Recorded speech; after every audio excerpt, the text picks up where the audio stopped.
Previously in the Trails in the Reverie, the party finally gathered the resources to confront OZXX, who turned out to be a living seal in the Gen Seal Demiurgos. This required me to divide the party into 3 teams in order to beat all 3 phases, so the final phase forced me to use the ultimate cheese strategy. Afterwards, Azo announced they would shut down, but the game still gave me one more chance to interact with the true Reverie corridor. How's it going? Guess it's almost time for us to go to say our goodbyes and go our separate ways. I'll miss being together like this. But it's more like see you later sort of deal, you know?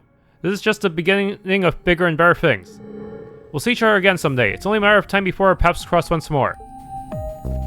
How's it going? My dad once told me about the strength that comes from relationships people form and the bonds that endure from them. Being here has reminded me just how much I've overcome in my life thanks to the connections I forged over the years. And I know deep down that Love has been able to rest easy as he's watched over me. I know that all of us will find a way to pull through no matter what happens next. I'm always up for a good chat. That should just about tie up all of Crossbell's loose ends, shouldn't it? It's home to people that are still important to me, so for their sakes, I'm relieved this is all behind us. Now I can take the next step in life.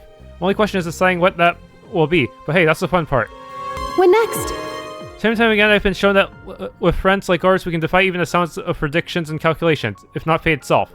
It may sound cliche, but going through this ordeal has reminded me of that all too well. I'm truly proud to be surrounded by so many capable people. What is it? Working to resolve this anomaly has been one of the most enlightening experiences I've yet faced. Challenging the corridor of everyone, fighting alongside living legends, even coming face to face with a Septarian. I couldn't ask for a finer whetstone to sharpen my skills. I feel as though I've reached greater heights than I ever could have by only training. And I fully intend to put it all into practice. Someday I'll stand proudly alongside each of this era's greatest swordsmen. You, got a sec? Everything is all said and done now. Time really flies, huh? We've had our ups and downs since coming here, but I'm glad we managed to pull through. It was kind of fun meeting and fighting alongside so many people. We'll have to go our separate ways soon, but I'm sure we'll meet again. I'll have to make sure I don't fall behind, my lad. Hear me out. That was one giant pain in the ass. At least we managed to get it all sorted out in the end. Looking back on everything, I guess it wasn't a total buzzkill. Not the worst way to kick off the new school year now that I'm sticking around at 4s. Now everyone knows just what I'm made of. How are you? That final battle was very difficult. I'm glad we managed to get through it. Seeing OZXX smile from the heart at the very end made it all worthwhile. Perhaps it's a sign that I've learned how to care about others, to embrace them. I want to keep growing as a person, especially for her sake, now that she's not around any longer. What's going on? Things sure took an unexpected turn at the end there, but we still managed to pull through. That's what matters. It's yet another reminder of just how crucial friends are, something I've thought about more times than I can count.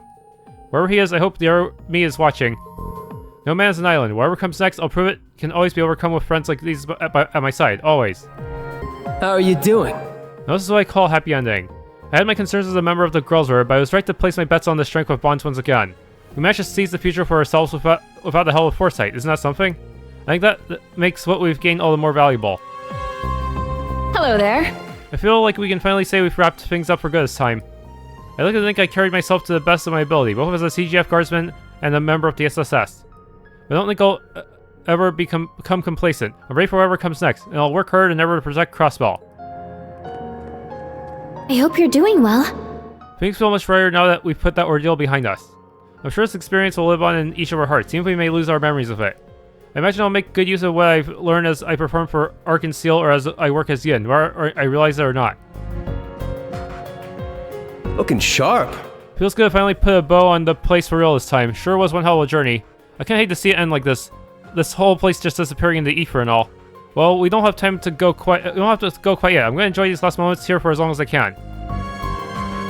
I'm happy you said hello. It's almost unbelievable how much we've accomplished here. I truly am grateful. I'm glad we were able to be there for her in the end. It was such a relief to see a genuine smile on her face. Overdue, if you ask me. We've gotta keep working hard in our world for her sake. There's a big, bright future waiting for us. We've gotta meet it head on and make the most of it, together with everyone we love. You wish to speak? I was able to witness the Demiurgos be put to rest, despite it only being a transient existence. I feel as though my old pact as a holy beast that had fallen by the wayside has finally been fulfilled. It never could have been possible without all of you. You have my eternal gratitude. Thanks for thinking of me. The Reverie Corridor will vanish soon, and those of us from Crossbell will part ways with everyone else. It's a little sad to think about, but this experience has been so rewarding for all of us. I feel like I've gained so much. Besides, I'm sure we'll cross paths again one day. I'd rather look forward to that than be depressed about saying goodbye. How's it going? It was an honor to fight alongside you all at the very end. I like to believe the memories we made here will still be somewhere in our hearts, powering us to move forward. I hope we can be there for one another again in the future. Just a minute. Things should finally be solved this time. It's really over. I feel it was the bonds we shared that allowed us to see things through, and I'm sure that will never change. I'll hold that feeling in my heart and treasure it even as our daily lives in Crossbell return to normal. You got a sec? Everyone will be going their separate ways soon. I sort of wish we could all get a bit more time together. Until that time comes though, I think I'll play some music on my violin. We may as well go out on a high note, literally. Who knows, maybe, just maybe, if they have the same hear the same tune again, they'll have a faint memory of this place. It'll be worth a shot. How's it going? Feels more peaceful here than ever. You would hardly know that's set to disappear soon. It's only a matter of time before we all have to go our separate ways, but I know we'll always be connected. And if one of us is ever in trouble, I'm sure the rest of it will come rushing to our side like the wind blowing across the land. Good day to you. I must say it's been rather nice getting to spend time here. It's so tranquil, isn't it? I plan to soak it all up while I still can too, because once I leave, it's back to my busy bee routine at the palace. I'm so grateful I can savor such a rare opportunity to spend time with my friends like this, and not as a princess, as myself. I have to do something.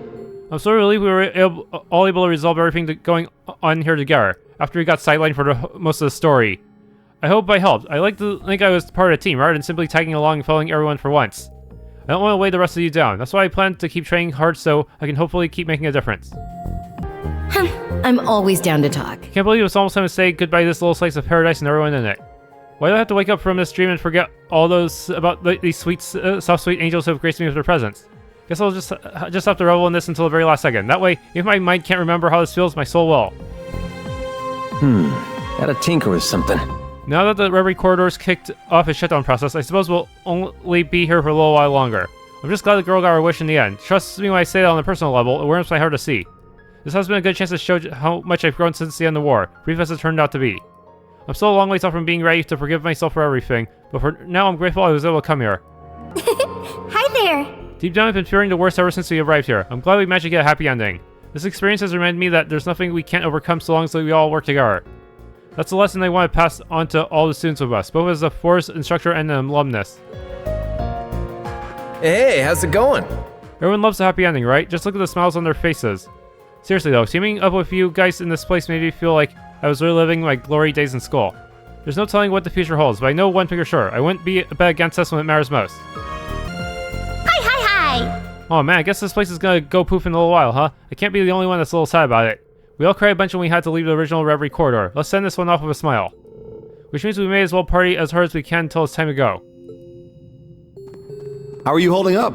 Oh, there's always something special about your first drink after a day's work. What we faced there was one of our greatest challenges yet, but I can't help but smile when I think back on it. It's strange, this coffee tastes stronger than usual today. I wonder why. Speak your mind. I believe that just about does it. It wasn't pretty, and I'd be lying if I said I didn't have some regrets, but now's the time to look ahead.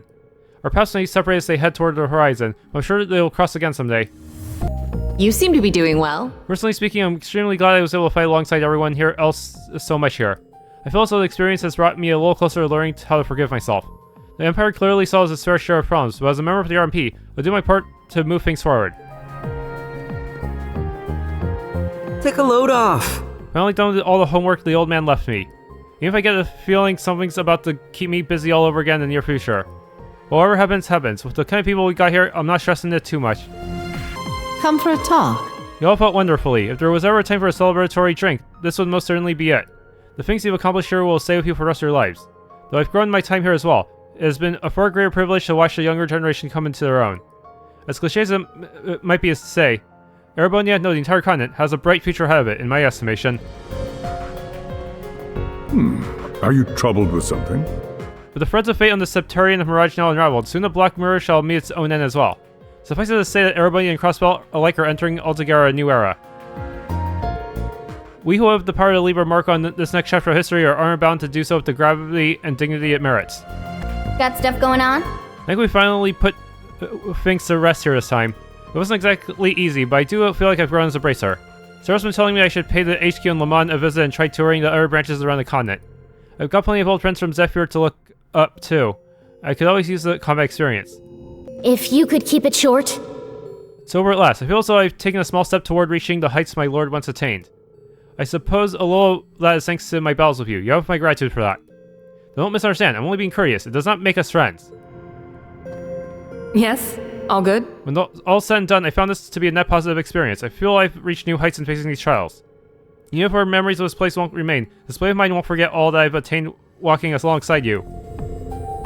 May we all meet again someday, when we've all grown even further along our respective paths. Working hard? That was a really tough fight back there. I think we all deserve a pat on the back for that one. It must have been our experience and especially our bonds to one another that made us strong enough to pull through. I've always felt grateful to have so many talented and wonderful friends, but never more than I do now. I wonder. It's like I've been living in a dream, but I suppose dreams mean waking up sooner or later. At least they're letting us leave with our memories intact. I think I'll be able to spin a bedtime story out of this experience to tell my kid once they're old enough. Well, let's keep our eyes forward, so that our time spent here will be a happy story. And how do you fare, my friend? I ask, are there ever greater moments than those fleeting, poignant periods spent with loved ones? And I answer, I think not. I believe we've earned this moment of respite. We should enjoy it till we can do so no longer. So then, any requests? Please speak up. I'd be utterly delighted to entertain your every melodic whim. Just wandering around? That was one hell of a battle to end things on. I'm glad we scraped through. Man, look at everyone. They've changed so much since we first got here. Whether we remember everything that went down or not, the strength we've gained here is here to stay. Just gotta know how to use it going forward. Did you say something? You know, I thought you all were strong, but not bring a warped Septarian to heal strong, even if only briefly. I'm impressed. All this just goes to show that one should never underestimate the potential you humans possess, especially when you're determined. This space isn't long for this world, but I say use it to rest up as much as you can. You've more than earned it in my eyes. It's getting lively in here, isn't it? And so our tale beyond the reverie has come to an end. As sad as it is to say, our time to part ways fast approaches. That's how it goes in the world of theater. Play ends and the actors bow out to begin preparing for the next story to tell. That reminds me, the society is somewhat in disarray at the moment. And Professor Navarez in particular seems rather distressed having his plans go awry. Serves him right, if you ask me. I'll let Emma, Grandmother, and the other witches handle the rest. And with any luck, we'll all hopefully meet again one day. What? What is it? Whew, with everything behind us, it's starting to catch up to me all of a sudden. I feel so bushed. At least my training is paying off now that being in this form feels like second nature to me. That's something. Maybe tagging along with you guys all the time wasn't such a bad idea after all. Maybe. How are you doing? Well, I should be the last remnant of the Black Workshop finally taken care of. Hopefully now my father can rest in peace at Eidos' side. In the meantime, I say we relax and enjoy the time we have left. I know I've got mountains of work waiting when I get back. I'm ready to do whatever you ask. As fleeting as our time here is, this space is certainly a rare, warm, comforting place to be. Yet we wouldn't have this tranquility were it not for everyone here. It has been an honor to watch you all attain it firsthand. Please feel free to relax now. I have tea and snacks at the Ray as well, should you desire them. I'd say you've earned it. Hiya. Our long night has finally ended. It's the dawn of a new day. To say I feel like a new woman is putting it lightly. I managed to fulfill my duties as a witch as well. Hopefully now my mother can rest easy at Eidos' side. We've earned this future for ourselves fair and square. I, for one, can't wait to share it with everyone else here. Well, this is a lot, huh? I guess we can officially call our job complete. You know, at first I thought it was gonna be nothing but a giant pain. Turns out I was wrong. Going through all we did, meeting everyone here wasn't so bad after all. I got a question for you. Honestly, as long as I've got S, I'm happy, but doing stuff with a big team is nice in its own way, I guess. All coordination gets to be a real pain sometimes, but when all is said and done, yeah, this has been fun. I'd love to do something with the others again if we ever get a chance. Hey, listen to this! Well, we've taken care of the final boss the final loose end related to Elysium. I really think I was able to help out that girl after everything she's gone through, even if it took us a long while to get to her. I'm so grateful that I've met everyone, not just Rufus, Swin, and Nadia. I really do mean everyone. Can I help you? Knowing our memories will soon vanish, the space leaves me with mixed feelings, I'll admit. Yet so long as our time here remains, somewhere within us, our efforts will not have been in vain.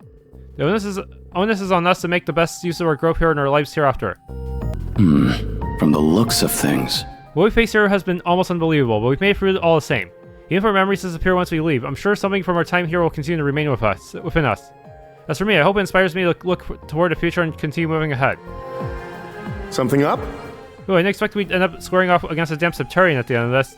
I'm dying to hear what her take on all this is once we get out. Wait, I guess I won't get the chance since we're going to forget all about it. That's a little disappointing, but it was still quite a good experience in the end.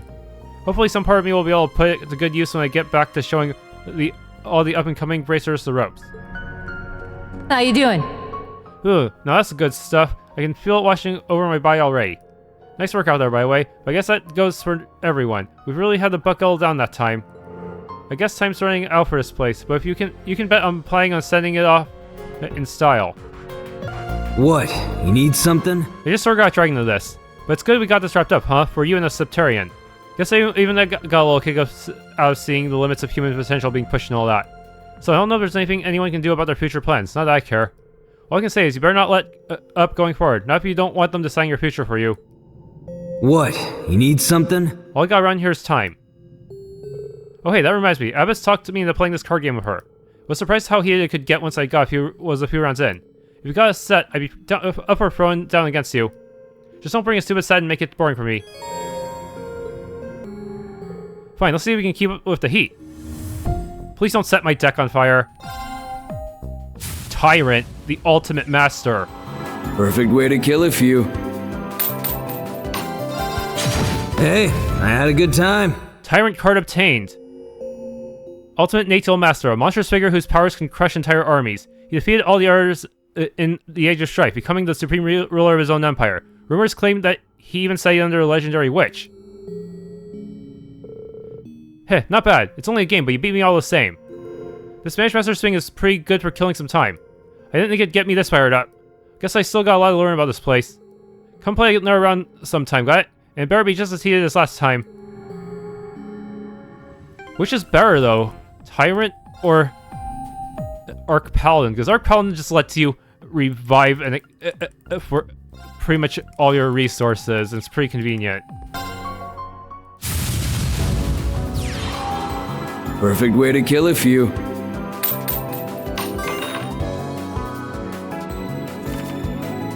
Transmute again.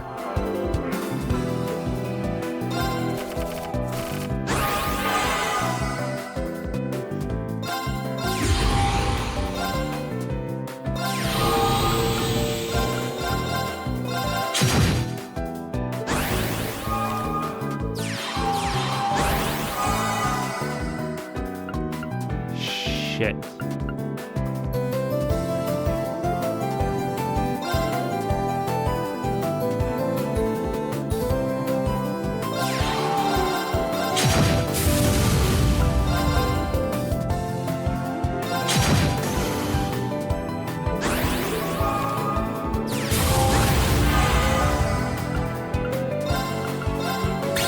Sealed again? Okay.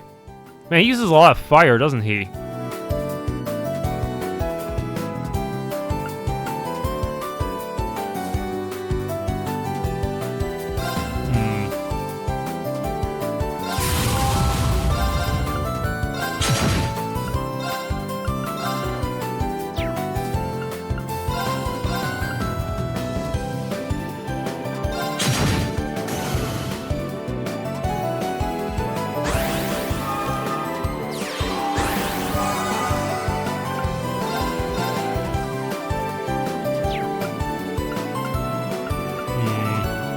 Yeah, I think I should have swapped out for water types. That probably would have been smarter.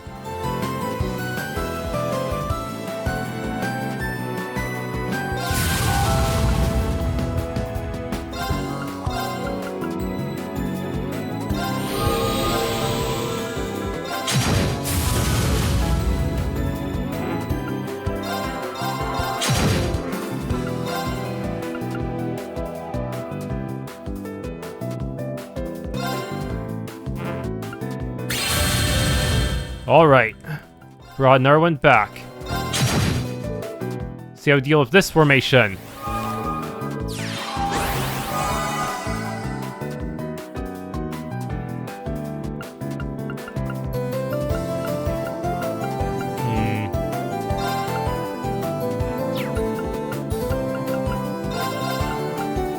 Dude.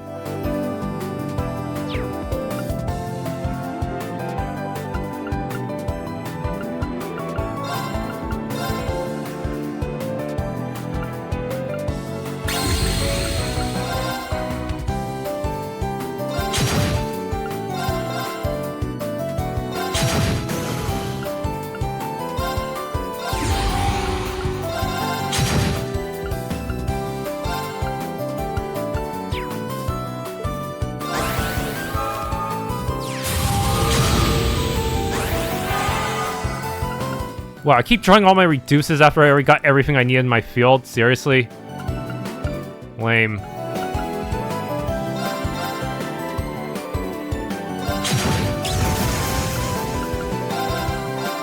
Hey, I had a good time. Alright, now everyone has been defeated in Vantage Masters, huh?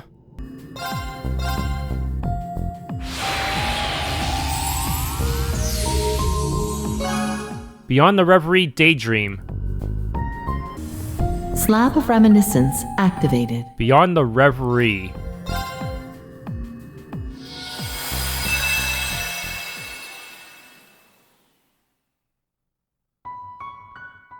These are but minute fragments of memories shifting in an endless ocean. Memories of what will be in the near future.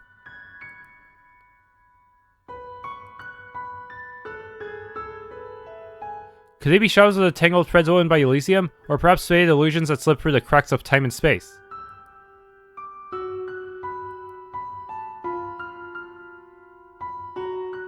There are none who know the answer.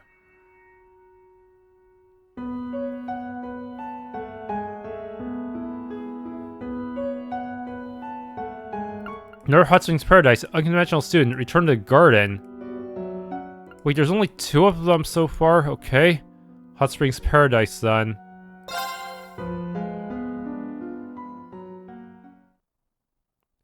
January, year 1208 of the Septian calendar. Oh, it's all text? Between the 2 great mountains at the tip of a Calvardian basin sits Longlie. The town is known for 2 things, being the eastern entrance to the Republic and its exceptional hot springs. For these enticing factors, does it continue to welcome tourists hailing from both home and abroad. Yet today it served guests quite unlike its many unseasoned visitors. These had come from another renowned hot springs paradise situated in the northern reaches of Erebonia.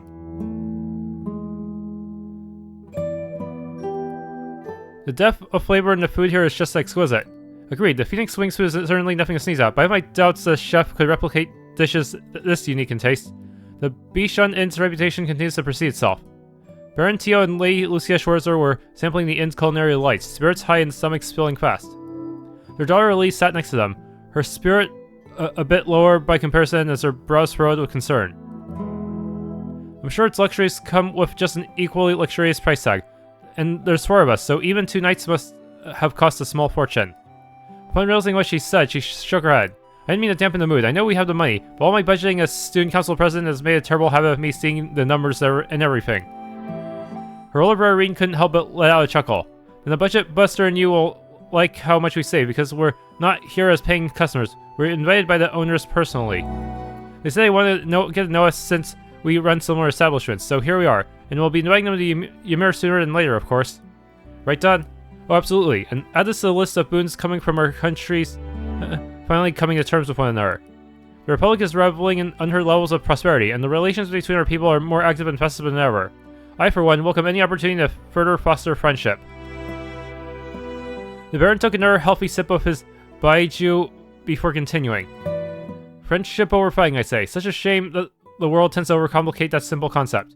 Seeing her husband's glass was almost empty, Lucia filled to the brim while adding her own thoughts. That's all the more reason why we need to make the most of this invitation and enjoy ourselves to the fullest. Their children nodded in agreement. And even that aside, there's no reason to spoil a family vacation when we so rarely have time to take them.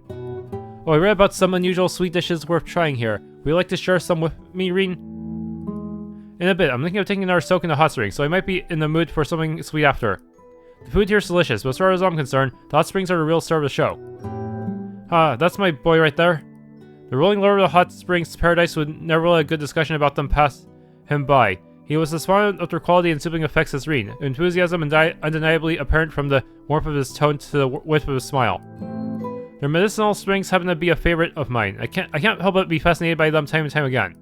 I can believe it. I've always known about them, but here's the first place I've been able to feel the way they warm you right to your core. Think we could make one available to Phoenix Wings? It'd be worth a try, but that comes with its own obstacles.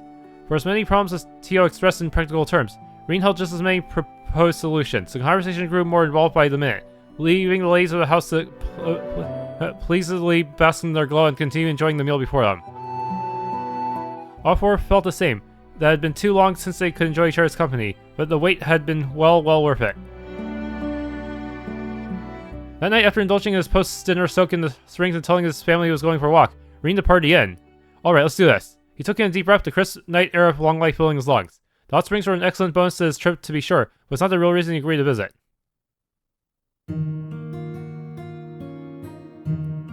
He'd come in search of Yun Kafai, the famed sword hermit. Master Kafai was the founder of the 8 Leaves, One Blade Skull of which Rin was a practitioner, and though now over 70 years old, he was still regarded as one of the strongest combatants on the continent. They had not met since Rin's enrollment at Forest.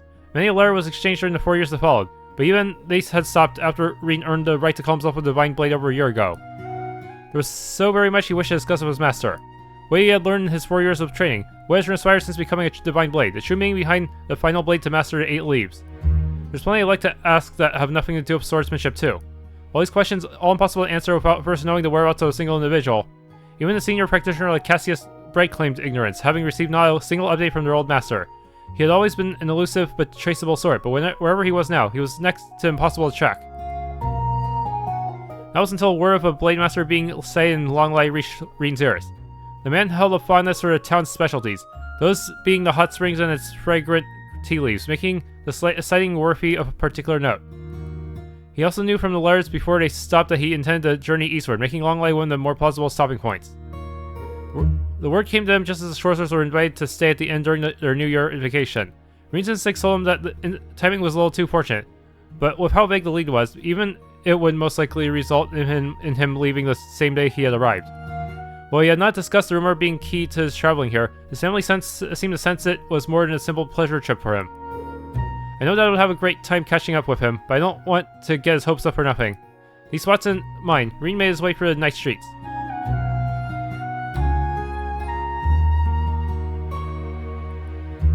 Longlai's architecture was distinctly Eastern, making it a uniquely intriguing sight among most of Caliburt's towns and cities.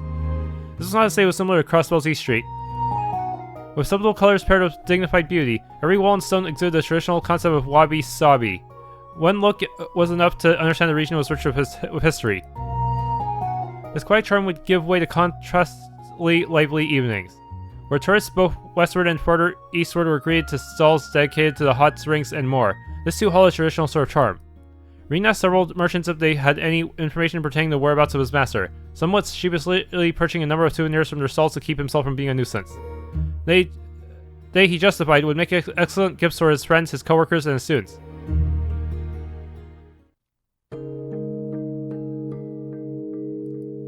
I can't believe it's almost time for them to graduate. I might be more emotional about theirs than I was for mine. For the first time, Rin would get to experience what it was like for the young birds he had taken under his wing for 2 years to finally leave the nest. Their first year had been eventful, to say the least. What started as a problem class full of disagreements and mounting tension had slowly grown into one of compassion and understanding for one another. It was with each new discovery about themselves and every new ordeal the world sought to impose upon them that they grew not only as individuals, but as a team. He'd hoped this period would remain as much a meaningful part of their lives as it would always be for him. The months before the Retributive Tower's appearance held many a trial, making the 10 months that followed in its shadow pass all too quickly. In that time, Rin students continued to mature, building on everything they accomplished in their first year to prepare for and settle into their desired future. Indeed, whether it was by overcoming their demons or by learning to work with them in a healthier fashion, their paths up till now has been well worn. And while they may have had to rest from time to time, he was proud to be a part of why their steps continue to face forward. Proud but also lonely at the thought of saying goodbye. As their second year drew to a close, lacking in grandiose events but still rewarding in its own right, it was this mixture of emotions that bore conflict with him the most. Can't believe he'll be going through it all over again next year and even the year after that. Hell of a career I chose to pursue, huh? He didn't know when he stopped walking. Realizing this, he resumed a search, paying respect in mind to the many generations of educators who came before him. No matter where he looked, he could not find Master Kafai in Longlai. It was, however, still too early to say where the trip had been in vain, as he had at least caught an unverified report of the Blade Master being seen in the mountains to the south. Wandering such terrain at night wasn't going to be ideal, but Rin was already firm on spending the next day with his family. Tonight it would have to be. Making a brief stop to the inn to tuck his souvenirs somewhere secure, he then departed for his new destination.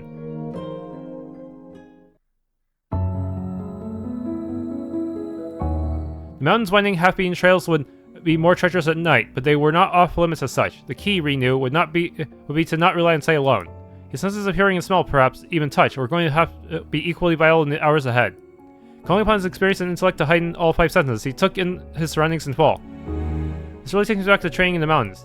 The call experience training would imply his time being one of simple tutelage between student and master, but it equated to so much more. The danger then was far worse than it was now, with some days requiring him to set foot in highly dangerous territories just to find a day's food to survive.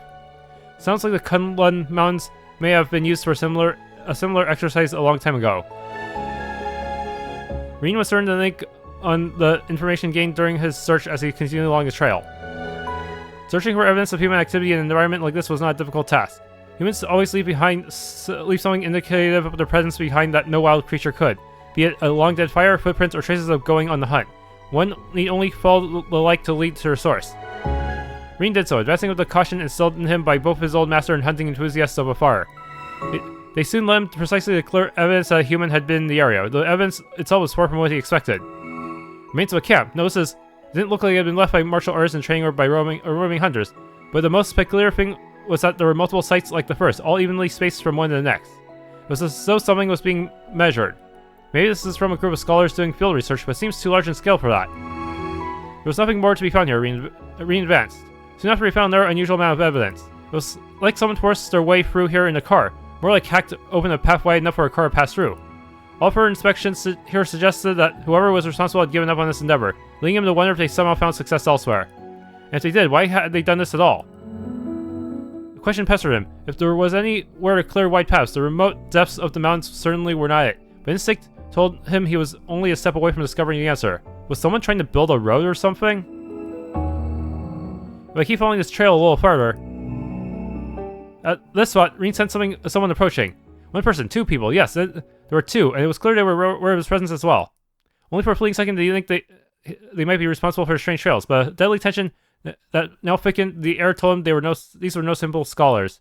He felt them draw near, the night veiling themselves well, and then he felt them stop. How about you show yourselves? He spoke out, placing his hands on his tachi, signifying to those watching that he had no desire to fight. Their silhouettes then silently emerged from the darkest shadows of the mountain. They looked very much like the shinobi of the east he had heard about, their forms clad from top to bottom in black garments and their faces fully obscured. I see your insight poses a threat after all, Divine Blade of the Empire. The contract of our client has yet to begin, but we'll make an exception for one among their list of dangerous persons. Contract of our client? What? The silhouettes then charged. They caught him completely off guard, drawing short, straight blades to attack him as they narrowed in.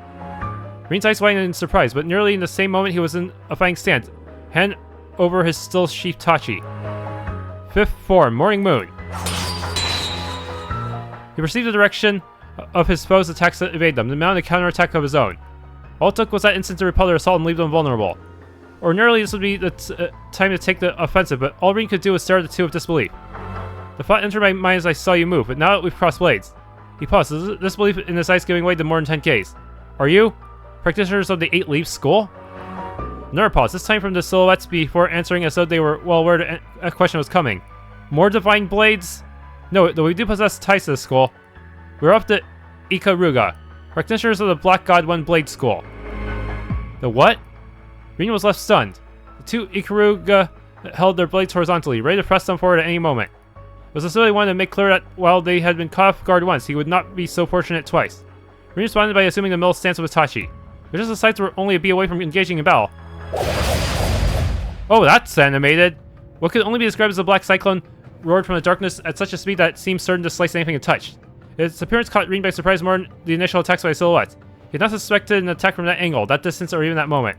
His enemies, on the other hand, did not so much as flinch at that sight.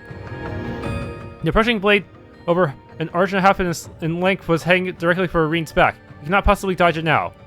Perhaps he should have noticed. Perhaps it was impossible to notice. Whatever the answer, the Divine Blade of the Empire would soon fall.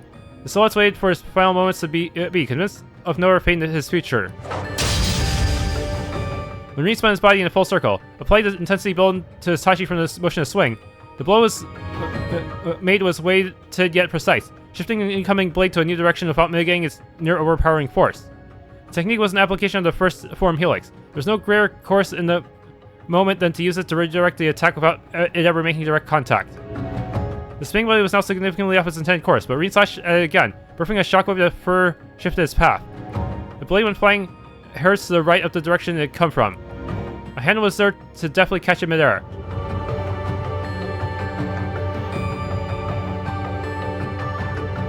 You may have only recently taken the title, but you're worthy of being called a divine blade all the same. Use the unclouded eye well.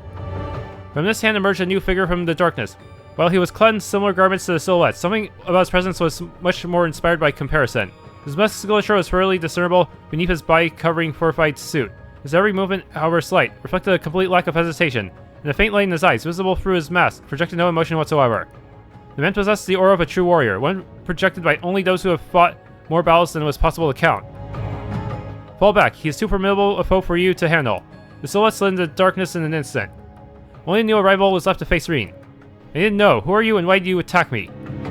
Our contract forbids the disclosure of such information. You will leave this place now, fledgling Divine Blade. The tone was not one of advice nor one of an order. It was as if the man were saying a fact, his calmness veiling an undertone of malice that told Reen what would happen if he'd not do as he was told. I'm afraid I can't do it without an explanation, not when I haven't found what I'm looking for yet. I understand, then. There was no longer anything to discuss. All he could do was battle. I, Kurogane of the Rogetsu School, shall be your opponent. Kurogane stood at attention. The large blade he had thrown before now pointed. I have rarely solved this with words, but I can see that's not an option. Reen sighed, taking his own stance in turn. Then Reen Sorcerer Master 8 leaves One Blade School's 7th form shall be yours. Divine Blade moved instantly. The bizarre weapon Kurogane wielded was less akin to a sword and more 4 equally sized blades arranged in the shape of a cross, their bases connected to a single point. They could direct this large-weighted shuriken as though it were a simple child's toy spoke volumes about how strong he was. Still, even it was not infallible, for it was not one to be ideally used in close-range combat. Kurogane appeared to have no other key weapons on hand either, meaning that if Reen could force him to fight where he would be as most disadvantageous, he would most very likely come out of this the victor. This is what he had in mind when choosing to act first. Second form, Gale. He closed the gap between them, drew his blade, and made a wide swing toward his opponent in the blink of an eye. Kurogane blocked the blow of ease. This, however, meant nothing in the larger scheme of things. Reen knew that this man's capability. So long as the gap between them was closed, and it was, he considered the attack a success. But just as he thought he would be able to push onward and overpower his foe by mounting a newly fierce assault, Kurogane had split his cross-shaped shuriken in half. The ease with which he did it made it clear this was intended by design. He can dual-wield double sabers. Wow, he's putting Crow to shame. There was no hiding his shock. In the West, double sabers were seen as relics from the Dark Ages that were difficult to utilize. Crow was the only person Reen knew who was competent with one, and only one. The skill it would take to use two was almost too difficult to fathom. His surprise created an opening that Kurogane was not going to let pass unexploited. Possessing twin two-ended blades allowed the shinobi to perform considerably more strikes than Reen, giving him no chance to push back. Steel sparked as the weapons clashed. Kurogane was dominant for some time, but he could do nothing to bolster his advantage. With strike and spark after strike and spark, the advantage was moving back to Reen. This was in part due to him being used to fighting this weapon that defied rationale, but it was also because he was having given the time to find what he was looking for. The perfect range in which to attack. Double sabers were forged with shorter reach than they appear to have, something inevitable due to their handle being in the middle. But Crow has like a range of 2 of his. What the heck? It could have been because he used them as shuriken, but the length of Kurogane sabers were even shorter than Crow's, meaning Reen would have to adjust with the longer length of his blade. But Reen's Tachi is really short. It's basically a butter knife. It has a range of 1. He measured patiently, staying only just out of Kurogane's reach and evading the onslaught by a hair's breadth each time prior to countering. It was calculated quickly thanks to Kurogane's frequent rapid strikes, meaning all Reen had to do now was wait for the right moment. The moment would come in the form of his opponent showing impatience for a stalled battle, driving him to take an unneeded step forward. Reen evaded the strike expertly, instantly returning it with an upward diagonal slash. Forceful swing of his Tachi made contact with the handle of Kurogane's own swung weapon, knocking it clean out of his hand. Reen dashed forward to make use of this available opportunity, but only after a flicker of bewilderment, Kurogane moved to deny him. He blocked Reen's attack with a double saber still in his possession, then hurled a hidden kunai with his free hand, jumping backward a significant distance while doing so. Very good, Divine Blade 8 leaves. You may pale into the skills of our princess, but you without doubt deserve your reputation. Princess? Reen's intonation when unanswered as Kurogane took a notably different stance than before. I shall demonstrate my respect for your skill of my finest technique. This put Reen staunchly on guard. Senses heightened. He focused every nerve in his body, fixing his eyes on whatever was coming of Kurogane, who was now gone. Nothing remained where Reen's opponent had just stood. He hadn't taken his eyes off him, never eased himself for a moment, yet Kurogane was nowhere to be seen. How? Had he moved that quickly? Was this some kind of spatial translocation? There was no signs to indicate either one. Was it he never moved at all and was still there, sight unseen? No, that wasn't it either. The double saber Reen had repelled to the ground was also gone. I can still sense him, so he hasn't gone far. Reed suppressed the panic welling up within, honing his senses a second time. That was when another black cyclone swirled toward him from the shadows. He half expected something of this nature, so with a little deviation, he was able to deflect it as he did the first time. But there's two. What he threw both of them. The attack indicated Kurogane had reassembled the shuriken after recovering his lost half, so he could throw it again. It also indicated, together with his the slight changes in the surroundings, where he was now positioned. We needed a little more time to know where he was for certain. But ahead of making a solid conclusion, the cyclone came at him yet again from a new angle. That was fast. Though he had blocked the attack well as well as the last, before he could correct his posture, the next cyclone approached. The gap between was getting shorter and shorter.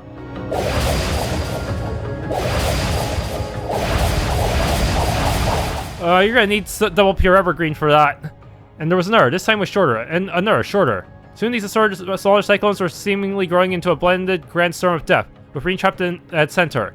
This doesn't feel like I'm being attacked by a single person. Did he make phantom copies of himself? He had no idea where the next cyclone would form, and by the time he located it, the next one was ready. Even though the unclouded eye wasn't going to be enough for him to deduce Kurogane's location. He had been able to repel every blade that had been met with his so far, but that was growing increasingly difficult. I didn't want to use it, but I'm not sure I have a choice. Well aware that doing so would place him in danger, Reed took his mind off the battle. He gave up blocking and evading attacks, dedicating the bare minimum of his focus to not sustaining lethal blows and focusing his mind inward. He focused on the power he had long cultivated inside of him. Power he had feared, loved, and rejected. Power he had now relied on, desired, and nearly surrendered himself to. Power he faced with his loved ones at his side, making it a true part of himself. With his mind clear as day, he unleashed his full strength. Enlightened spirit unification! He imbued his Tachi of the great power surging out of him, crying out as he did so. Spinning his body forcibly around to create a blade circle around him. The energy released by Tachi repelled all the forthcoming shuriken of ease, and with them, Kurogane's phantom copies lurking in the darkness faded to nothing. With that, there you are. He charged toward Kurogane. The man was thoroughly overwhelmed by Reed's sudden counterattack, throwing him completely off balance. There was nothing he could do to repel what would come next. It's time to settle this. Reed swung his Tachi downward while pouring all his might into a final single strike. But just as the two felt the battle was coming to an end, Zero form, duality. Accompanied with a voice as beautiful as a bell was a slash charting for the sky, its color so black it threatened to eclipse the moon. It effortlessly stopped Reed's weapon from reaching its target. But that wasn't all. What? With a high-pitched metallic sound, Reed's beloved Tachi was severed cleanly in two, even though I spent all those black Zemurian ores on it. Seriously. Princess. Kurogane was also taken aback by this new arrival. I heard what was happening from both our scouts. You could have invited me to join the fun instead of keeping it all to yourself. The words that she tried Kurogane indicated dissatisfaction, but the music of her tone betrayed her excitement. Reed made to see who this mysterious figure was.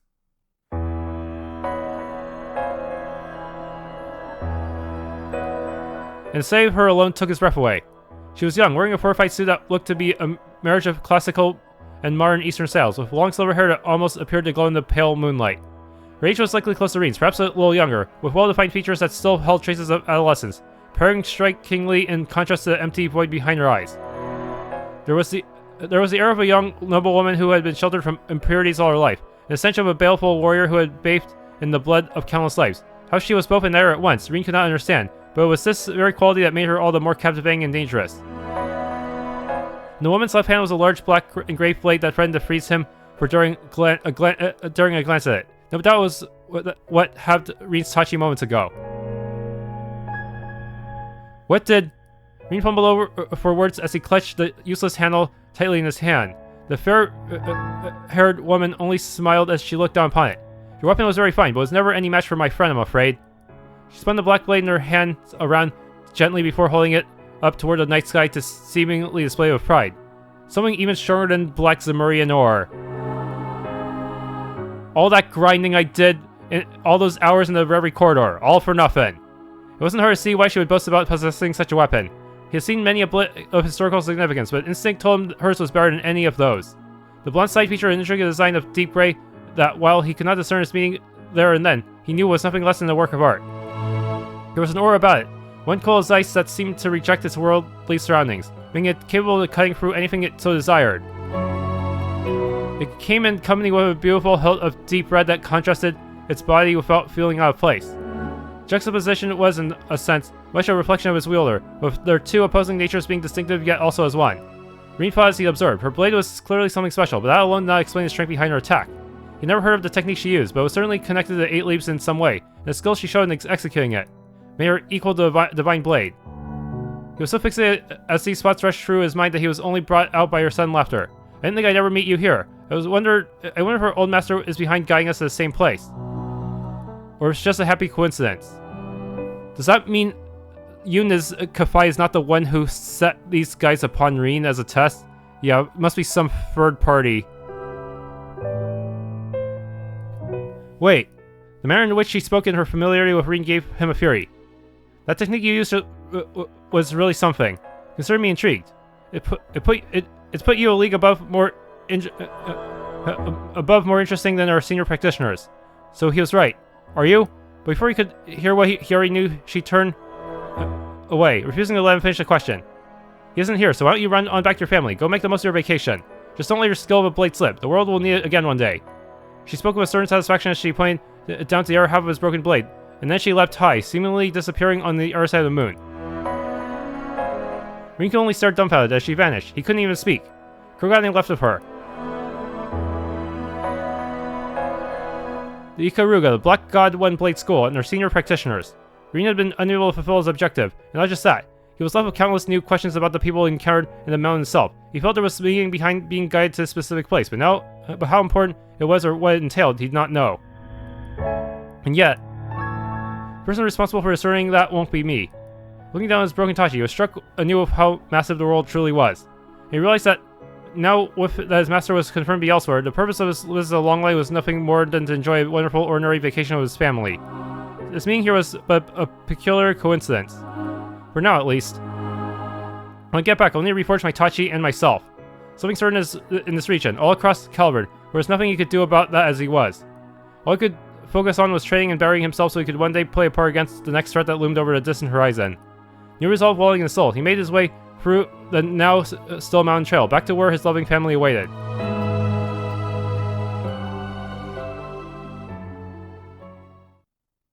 Another hot spring paradise, the end.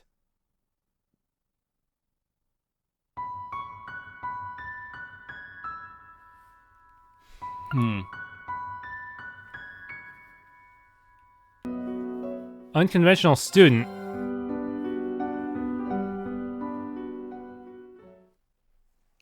April, year 12 of the Septian calendar. Aramis Academy is a famous educational institution in the Calvardian capital of Edith. The name derives from an era essential to Calvard's democratic revolution 100 years ago. This was also reflected in its goal of nurturing new talent and helping to forge a bright future for a new republic. The Academy placed great value on traditional education, of course, but also encouraged the perspectives of new cultures and values, attracting many an independent mind from across Zemuria. It was a storied place of learning that reflected the Republic's views as a whole. This story, for its part, begins not long after a springtime festival held yearly to welcome the new student body. It was just another morning at the Academy, countless students shuffling through its grounds, when one of them in particular happened to draw an unusual amount of attention. The young lady had long, soft violet hair crowned with a black ribbon. Her figure had been cut very respectably as she matured into a young woman of 17 years, and yet her face still held traces of girlhood days bygone. The beauty she was, she never failed to turn inquisitive heads as she strolled along. Her name was Ren Bright. She was a second-year student from the Janus Royal Academy in Liberal, now studying at Aramis as part of an exchange program. She only just arrived in the spring. Ren's goal in attending was not to further her education. She had been considered a highly gifted since she was a child, having already earned several doctorates in years past. There was little more a new academy could reasonably teach her. Her goal in reality was to use the front to operate freely in Calvard. It was hard to find one better than being a student. She already found the role relatively foolproof during her time at Janus. Even if there were limits to how much a student could get away with, society as a whole was soft on schoolchildren. Move freely would also require drawing as little attention as possible. She aimed to conduct herself modestly, as any elegant young lady who wished to remain unseen should, during her time at Aramis. There was just one very big problem with this plan. Good morning, Miss Bright. Isn't she just gorgeous? Look, I see her. She's so beautiful, and everyone says she's just as smart too. All she had to do was walk down the hall to be showered with greetings and whispers of envy and admiration. Her looks alone were already enough to make her talk of school, but after one of the teachers let slip she received a perfect score on her entrance exam, there was suddenly not a single person who didn't know her name. The other students cared not how much she wanted to avoid drawing attention. She was getting it whether she liked it or not. Naturally, not everyone was pleased with the booming popularity this new transfer student had attained in less than a month. While most were busy fighting over Ren's arrival that morning, another group watched the charade unfold from the shadows, echoing audible tuts of displeasure.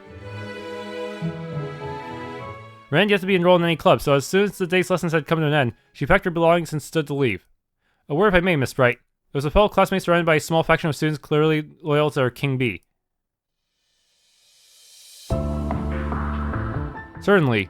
Though instinct told her this was not going to be a conversation she wanted to have, she made an effort to pretend otherwise. She should not be provoked into behaving as anything but a mature, modest young lady.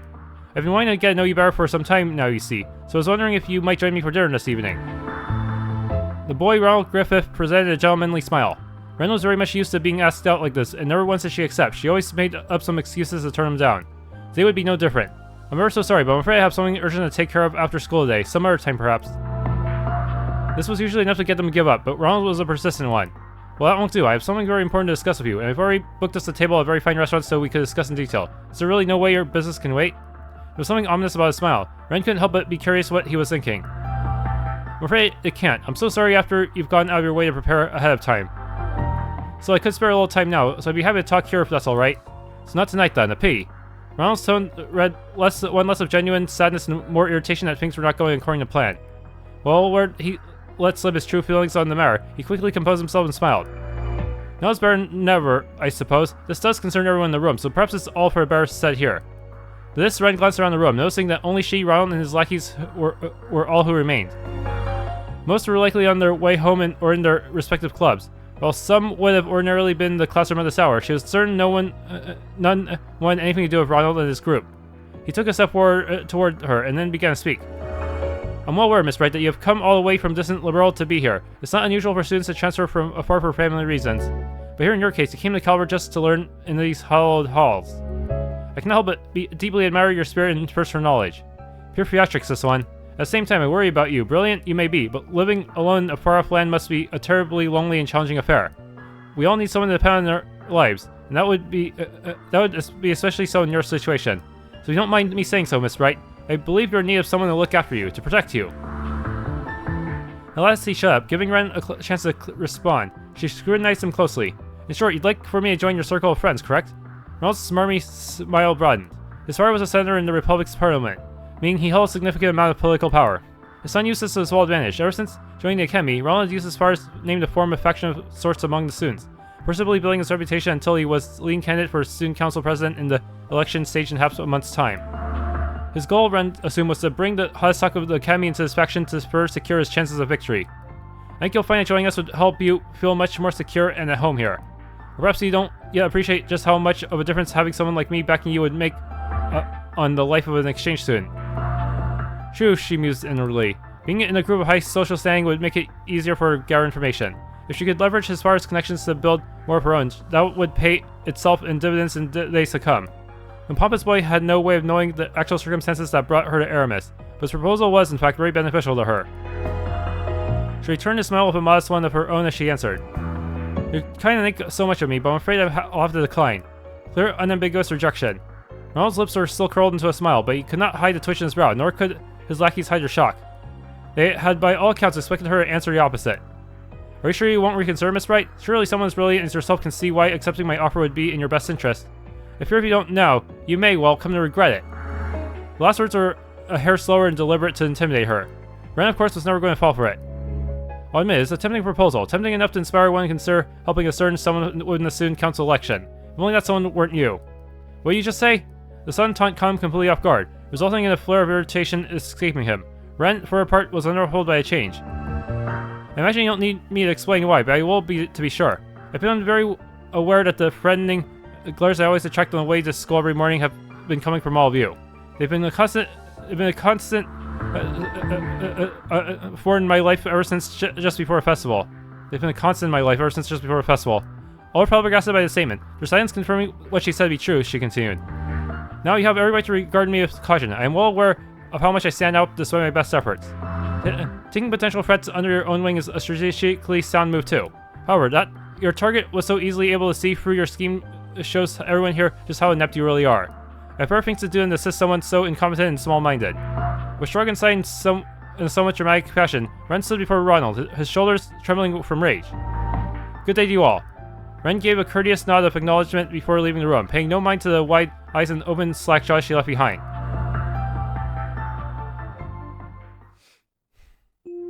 So Agate ended up getting pretty beat up from another one of Mom's crazy jobs she threw at him. We did get some good data out of it, but ouch. Hey, your mom is always so funny. That night in the dormitory, Ren and Tita were engrossed in deep conversation through their laptops. But it's always the same old with all of you. I'm surprised there's anything of Agate left with how often you told me she has him nearly facing death. You tore her in a rut. I know something that could spice things up. Maybe try adding a little romance to the mix like a couple of bright-eyed lovebirds we know. Oh, but we have agreed to go somewhere next week, so we're not in a complete rut. Well, isn't that something? The stairs to adulthood await you, my dear friend. Ren. Tita graduated from the branch campus in Erebonia just as Ren left for Calvert, leaving them no time to spend with one another in person. That wasn't ideal, of course, but from a hint of sadness came from the habit of talking like this once a week so they could stay in each other's lives. They discussed anything, from their new lives and environments to the fruits of their research, occasionally stumbling into a serious topical matter or two along the way. Sounds like a legal confrontation between the Verne Company and Epstein Foundation is inevitable at this point. I know, I can't believe this is really happening. Both are on their screens. A recent development concerning the Calvardian industrial giant Verne Company had become a key source of concern for them as of late.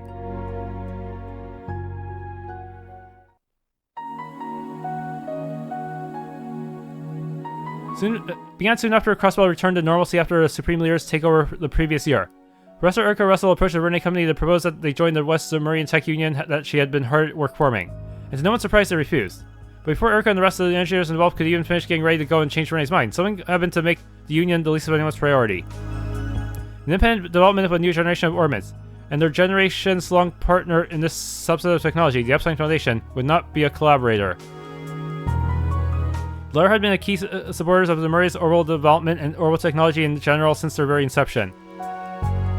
Battle ornaments were no exception to this. The Foundation had known their way around them since their very first model, drafting the incredible concept that had been used as a base ever since. Even the Reinford Company before the Battle of Jormungandr had not fought to develop their Arctis models on their own, instead favoring to develop them in partnership with the Storied Institute. The announcement was quite simply unprecedented, and sent shockwaves throughout the industry. The Epstein Foundation was also less than pleased about being cast aside in this matter.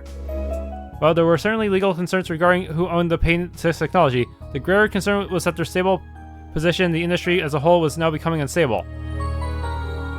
Initially responded by attempting to resolve this through peaceful means, but when those attempts proved fruitless, it was reported that they were prepared for what could only be an ugly international legal dispute. I say Verne has the upper hand if this ever makes it to court. Unlike their previous remnant ornaments, this 6th generation is designed to set a whole new standard. All of its main features are packed with new tech, with some new features still being kept under wraps. I wonder what those are. What could they be trying to develop that's important enough to ruin their relationship with the Foundation? Though I have heard about the government telling the Verne Company to focus more on weapons development. I have too. It sounds like they're planning to significantly revamp the military's weaponry. The official story is that they're planning on slimming the military down, but if they're pairing that with the latest in weapons development, then they're still just as powerful, maybe more so. For the war ceasefire agreement, Erebonia was required to downsize the military, bringing it more in line with that of Calvert's. If the Republic were to expand the capabilities of its military, this recently forced equilibrium and superpower powers would be quickly broken. Whatever may be true, I have a lot of questions I need answers to. Maybe it would be worth visiting the Verne Company's headquarters in Basel at some point. You haven't learned anything more about where Professor Hamilton is at the moment, right? Nothing new or concrete, at least. Sounds like she's continuing her research eastward, but I haven't heard anything more specific than that. Mom and Grandpa haven't had any luck in contacting her either. I'm not surprised since that area isn't very well connected, but still unfortunate. She's a lot more personable than Professor Schmidt, so having her on our side would help a lot. Tita could only laugh. Yeah, there's a lot of worrying stories going around about PMCs and stuff like that. Makes me wonder if none of this would even be happening if she was still acting as advisor for a Verne Company. Deeper in the conversation they went, the more Tita could feel her spirits sinking. The political climate in Western Zemuria was unusually stable at the moment, with its nations basking in prosperity. But she could not shake off the feeling that this peace was built over rotting wood, and that it could all come crashing down with but the slightest provocation. This was becoming especially true in the tech world, as it had undergone rapid growth in recent years compared to other fields, so rapid in fact, that no base could possibly sustain the sudden weight without cracks beginning to form. Trying Try not to dwell too much on the worst case scenario, Tita. This piece might rest on a knife's edge, but there's still plenty we can do to preserve it. That's why I'm here right now. And that's also why you're working so hard too. We find a million problems in the world if we wanted, but pessimism isn't going to make them go away, right? The words told Tita with the right amount of comfort she needed in that precise moment. Yeah, I guess you're right. Thanks, Ren.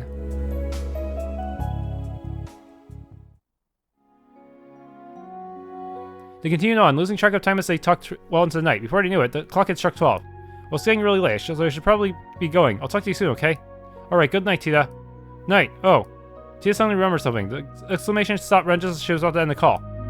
Estelle and Joshua told me to ask if you're doing okay in school. Those two always worry too much. You think I wasn't talking to them too? She couldn't help but remember her interaction with Ronald after class, so Ren quickly drove up the thought from her mind. It wasn't worth dredging up. Tell them they can rest easy. Everything is fine. Good. They wanted me to let them know if you were being bullied so they could fly over and help. Ren could only sigh. Honestly, you think I can't keep myself safe from a few schoolyard bullies? Actually, I said they were more worried about what you do to them than what they do to you. At her friend's silence, Tia couldn't help but burst out laughing. I worry about you too, obviously, but they're probably right. How awful of you. Even if that were to happen to me, I wouldn't do half of what you're imagining. Not anymore, anyway. I see, it's saying stuff, that kind of thing that makes people worry. I'm a lady now. I need a magnanimity to forgive the transgressions of others. I'm also trying to do what I can to avoid standing out too much at school. You can try, but I think that's always been a lost cause. Anyway, now I'm really going to go before I remember anything else. Say hi to Zin for me if you run to him. I'm planning to go and see him when everything calms down here, so we'll do. I've been meaning to go and see someone else I've been indebted to in the past too. By the time the two of them had finished talking in the call, one day had given away to the next.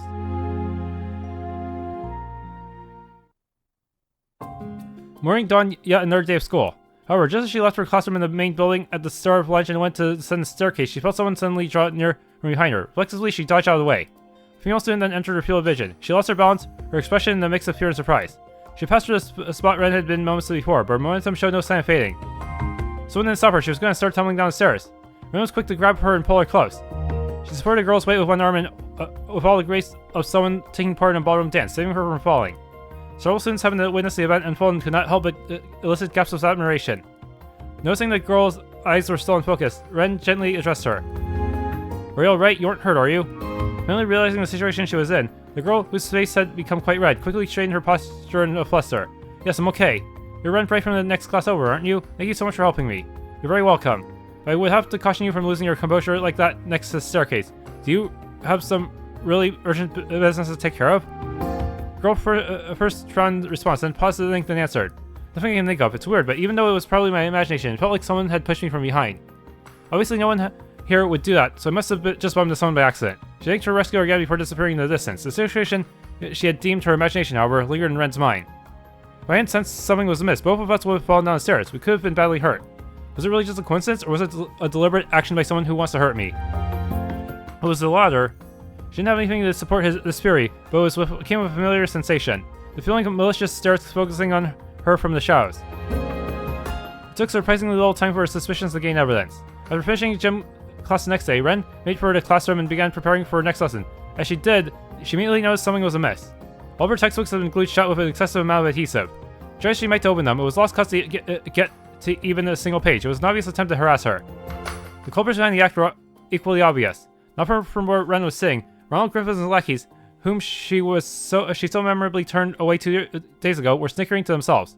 Their eyes mockingly focused on Ren all the while.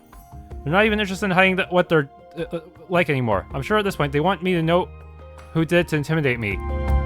This latest development also confirmed her mind that they were responsible for trying to push her down the stairs the day before. What pitiful sight they were, because she refused to join her group. Her existence was, in their eyes, nothing more than a hindrance to Ronald's campaign for student council president. They would stop at nothing to either break her spirit or force her to join, or shame her into lowering her popularity among the student body. It didn't matter that Ren had no interest in taking part in the election. After further inspecting the state of her textbooks, Ren's expression grew difficult to read. I think I can make them usable again, but not in what little time I have left before class. Bell soon chimed to signal the start of her lesson. Ren left her textbooks out on top of her desk, making no effort to open them throughout. Her instructor was, of course, less than pleased about this perceived slight against them, picking her to answer a question in an attempt to chide her poor behavior. Miss Bright, please read the next paragraph aloud for us. Ronald and his friends allowed a series of pleased giggles at this, their minds elating at the thought of a flustered Ren being told off and humiliated in the front of the entire class. Did she memorize the entire textbook? What transpired in reality played out very differently from their fantasies.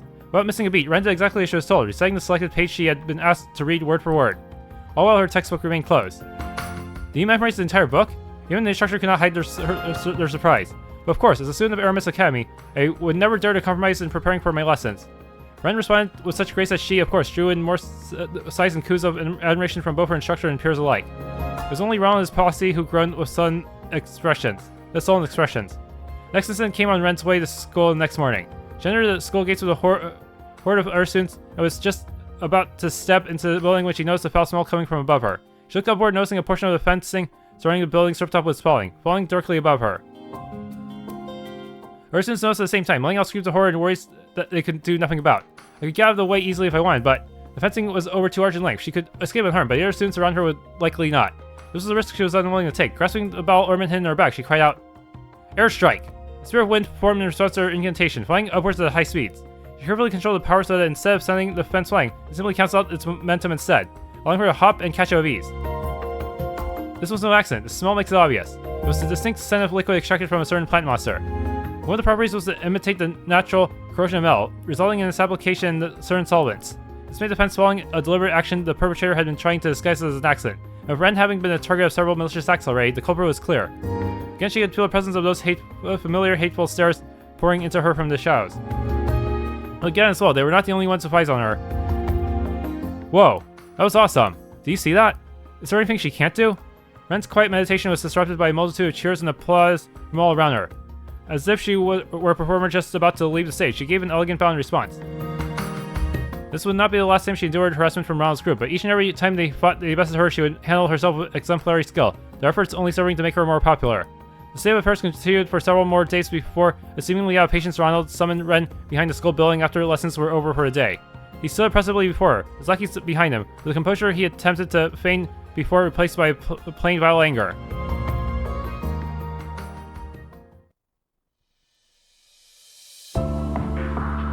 Let me give it to you straight, Ren Bright, you're an eyesore. Even that gentlemanly air he impersonated before was gone. Really? Well, that's not a very polite thing to say to a classmate. Don't try to act cute and innocent. I've put too much damn time and mirror into building my position up at this academy, but who's always at the center of attention instead? It's you. It's always you. It's like you're deliberately trying to sabotage my chances of success, and that's the last thing I can afford right now. The more livid Ronald became, the more unruffled Ren was in turn. You're only sabotaging yourself by setting me up to succeed over and over again. You're aware of that, aren't you? Had she not been forced to defend herself against him over and over again, she would not have received nearly as much attention. This being pointed out caused Ronald to return an audible touch of frustration. Who cares about how it happens? The point is, this has gone long enough, so I'm going to have to ask you to step off the stage for a while. What do you mean? Ronald seemed to present some of his initial cool from when they first talked as he answered. Oh, I mean something very simple. You just won't come to school until the election is over. If I refuse. To this, he raised a hand. In response, his lackey stepped forward to surround her. The boys were unusually well built for their age, showing off their hulking forms in hopes of intimidating her. Refusing is not an option, I'm afraid. If you aren't going to oblige me willingly, we will just have to make it so you can't come to school for a while. So his lackey's cracked her knuckles dramatically to clarify her leader's intent. Well, that's not no good. I think we both know that would constitute a grave violation of the school rules. Something about her inflection caused him to mistake her commentary as showing a hint of fear, for her feeling their desire to dominate the situation. No one's watching a place like this, and even if someone did happen to see, my father's a politician. He can make it go away. If you don't willingly choose to ignore what they saw in deference to my position, that is, everyone at this academy seems to already know their place, you see. Everyone except you. Smile then was so unpleasant that a sigh escaped Ren. Oh, I think you're the one who doesn't know your place. I don't want to be rough with him after what Tia said, but he needs to be taught a good hard lesson. Ronald continued on, oblivious to what was running through his apparent victim's mind. Now do as I say. His lackey drew closer, ready to seize her. I'll keep it mild, but I still want this to hurt for them, just enough to set them on the right track. I don't think Estelle or Joshua would object to that. Just as she was about to act. Stop this at once. A girl's shout could be heard from the direction of the school building. She was of course not shouting at Ren. And who are you? Ron was visibly irritated. The girl appeared to be visibly nervous. She continued to stand her ground. I didn't mean to listen in, but I couldn't help but overhear what was happening here. You can't go through with this. What you're doing is wrong. The girl stepped forward until she was directly in front of Ren to protect her from her schoolyard bullies. As she did so, the light revealed sleek, dazzling blonde hair that shimmered much like the sunshine above. Ren recognized her to be a first-year student who lived in the dormitory next to her own. They weren't close to one another. At most, they only exchanged polite greetings with one another as they passed each other in the hall. She always seemed like a quiet, polite young woman with a good upbringing. However, not the type whose eyes would glow with resolve as she put her well-being on the line for someone else's. Ren was surprised by this, as was Ronald, though he was less than impressed. He never found that another student would dare to resist him. One thing he did sense was that her resistance was little more than a brave front. With excitement at the thought of stripping that front bare, he grew a sadistic smile and addressed her. Is it now? Well, how fortunate for me that I have you to show me the error of my ways. Ren can wait. You're first year, I assume. I'm gonna need to give you a lesson on just how right and wrong works in our society. Upon a signal, his lackey shifted to surround their new target over Ren. She began to tremble as danger closed in on her, but still she did not move. Don't you dare! This time it was Ren who spoke up. I'll give you what you want, so don't you dare touch her. But, are you sure about that?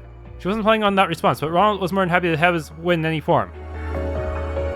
I'll stay away from school for a while, that's what you want, right? But then the experience of studying abroad has been rather tiring for me, so maybe I do need some rest. Ren's voice was gentle in an attempt to assuage the kind girl's concerns. Ronald, meanwhile, made no attempt to hide the joy he felt at victory, laughing heartily with all the glee of a spoiled child. Good, now everyone knows their place here. I see no reason to harm either of you now that I've got what I want. Consider yourselves lucky now that I've decided to let you go. Ronald turned away and made to leave, and his lackeys following suit. Good day, you, then. When we meet next meet, this school will be all mine. And he was gone. With only the girls left behind the school building, the younger of the two looked up at her senior, concern welling in her expression. I really am alright. You're very kind of worry. Ren's smile was one of genuine kindness. From then on, Ren did indeed stop coming to school, saying illness is the official reason behind her absence. The students then gathered in the Academy's auditorium several days later for a long-awaited Student Council election. Eremus Academy as a whole placed importance on the autonomy of its students, and as such, the Student Council exercised an unusual amount of power. It also weighed upon them a massive amount of responsibility, such as being the sole planner for the Academy's festival, a symbol and celebration of spring in the capital. This, however, also led to the position of being a major status symbol even long after graduation. All this was why a large number of students put their names forward to become the Student Council president every year. Yet this year, a great majority of the most promising candidates dropped out under mysterious circumstances, leaving only Ronald and others associated with him on the ballot. I couldn't exactly boast about winning by default. Ronald and his supporters sat in the rest area, chuckling among themselves at the whole affair. Perhaps his name wasn't the only one on the ballot, but none of the others had done any certifiable campaigning, meaning his election was positively assured. Eventually, the time came for him to give his speech. It was a compelling one. He played the part of a respectable young gentleman as he delivered it, speaking with the same silver tongue he inherited well from his father.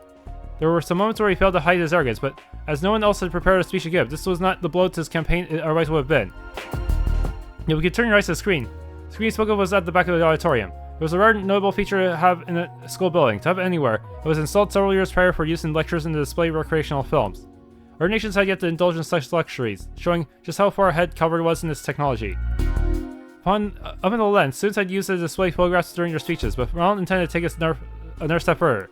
He wanted to show a promotional video, and not a simple makeshift self-produced one that might ordinarily be presented by an amateur, but a professional work he had paid a considerable amount of mirror for.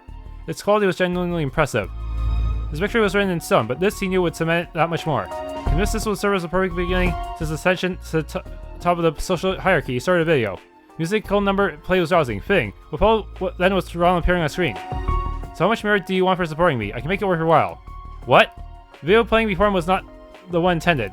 Rather than an inspiration show of what he could bring the student by, it was a recording of him buying off one of his opponents just days before. As such, whispers of confusion spread through the auditorium. The next clip played. If you know what's good for you, you'll withdraw your candidacy right now, or the only thing you'll be president of is a hospital bed. Next was an equally unexpected scene of Ronald intimidating another candidate into withdrawing from the race. As it continued, Ronald realized what was going on. Someone out there had replicated his carefully prepared video with another. Initially hesitant whispers exploded into loud enough murmurs that he had to raise his voice over them in his attempt to quell the situation. This is all a forgery. Someone is attempting to frame me. Just at that moment, as if waiting for his choice of denial, a girl's voice resounded from the auditorium's entrance. I'm afraid it is all entirely genuine. Her voice rang out with wonderful clarity, charming all who heard it. She ran her hand through her violet hair and flipped it back as she talked and walked slowly toward the stage. Caught in 4K! Bribing potential threats, blackmailing, threatening, even executing violence against others, and many other cases of bullying besides. You were guilty on every single count, Ronald Griffith. Before anyone could fully understand what was happening, the student was on stage and staring Ronald down. All eyes were fixed upon this elegant figure. Indeed, without any effort at all, she had the air of a protagonist from some epic tale making her long-awaited appearance. Damn it, Renbright, must you insist on getting in my way at every turn? He growled through a sheet of sheer anger. In contrast, the recently absent Ren responded with brilliant composure. You're the one getting in the way of the fair running of this important election. Your countless crimes have made a mockery of the whole process. Ren then turned from Ronald to the rest of the student body as she continued to list his crimes alongside the still running video. Some elicited frowns, others sympathy, others complete silence. But by the time she was finished, all were united in a single overpowering emotion. Anger. Brings me no joy to say this about a fellow student, but I'm afraid it must be said. Ronald Griffith, you do not deserve to even attend this prestigious academy, much less be the president of its student council. Similar censure from other students followed in rapid succession. Cancel this guy. Yeah, she's right. Stop ruining our academy.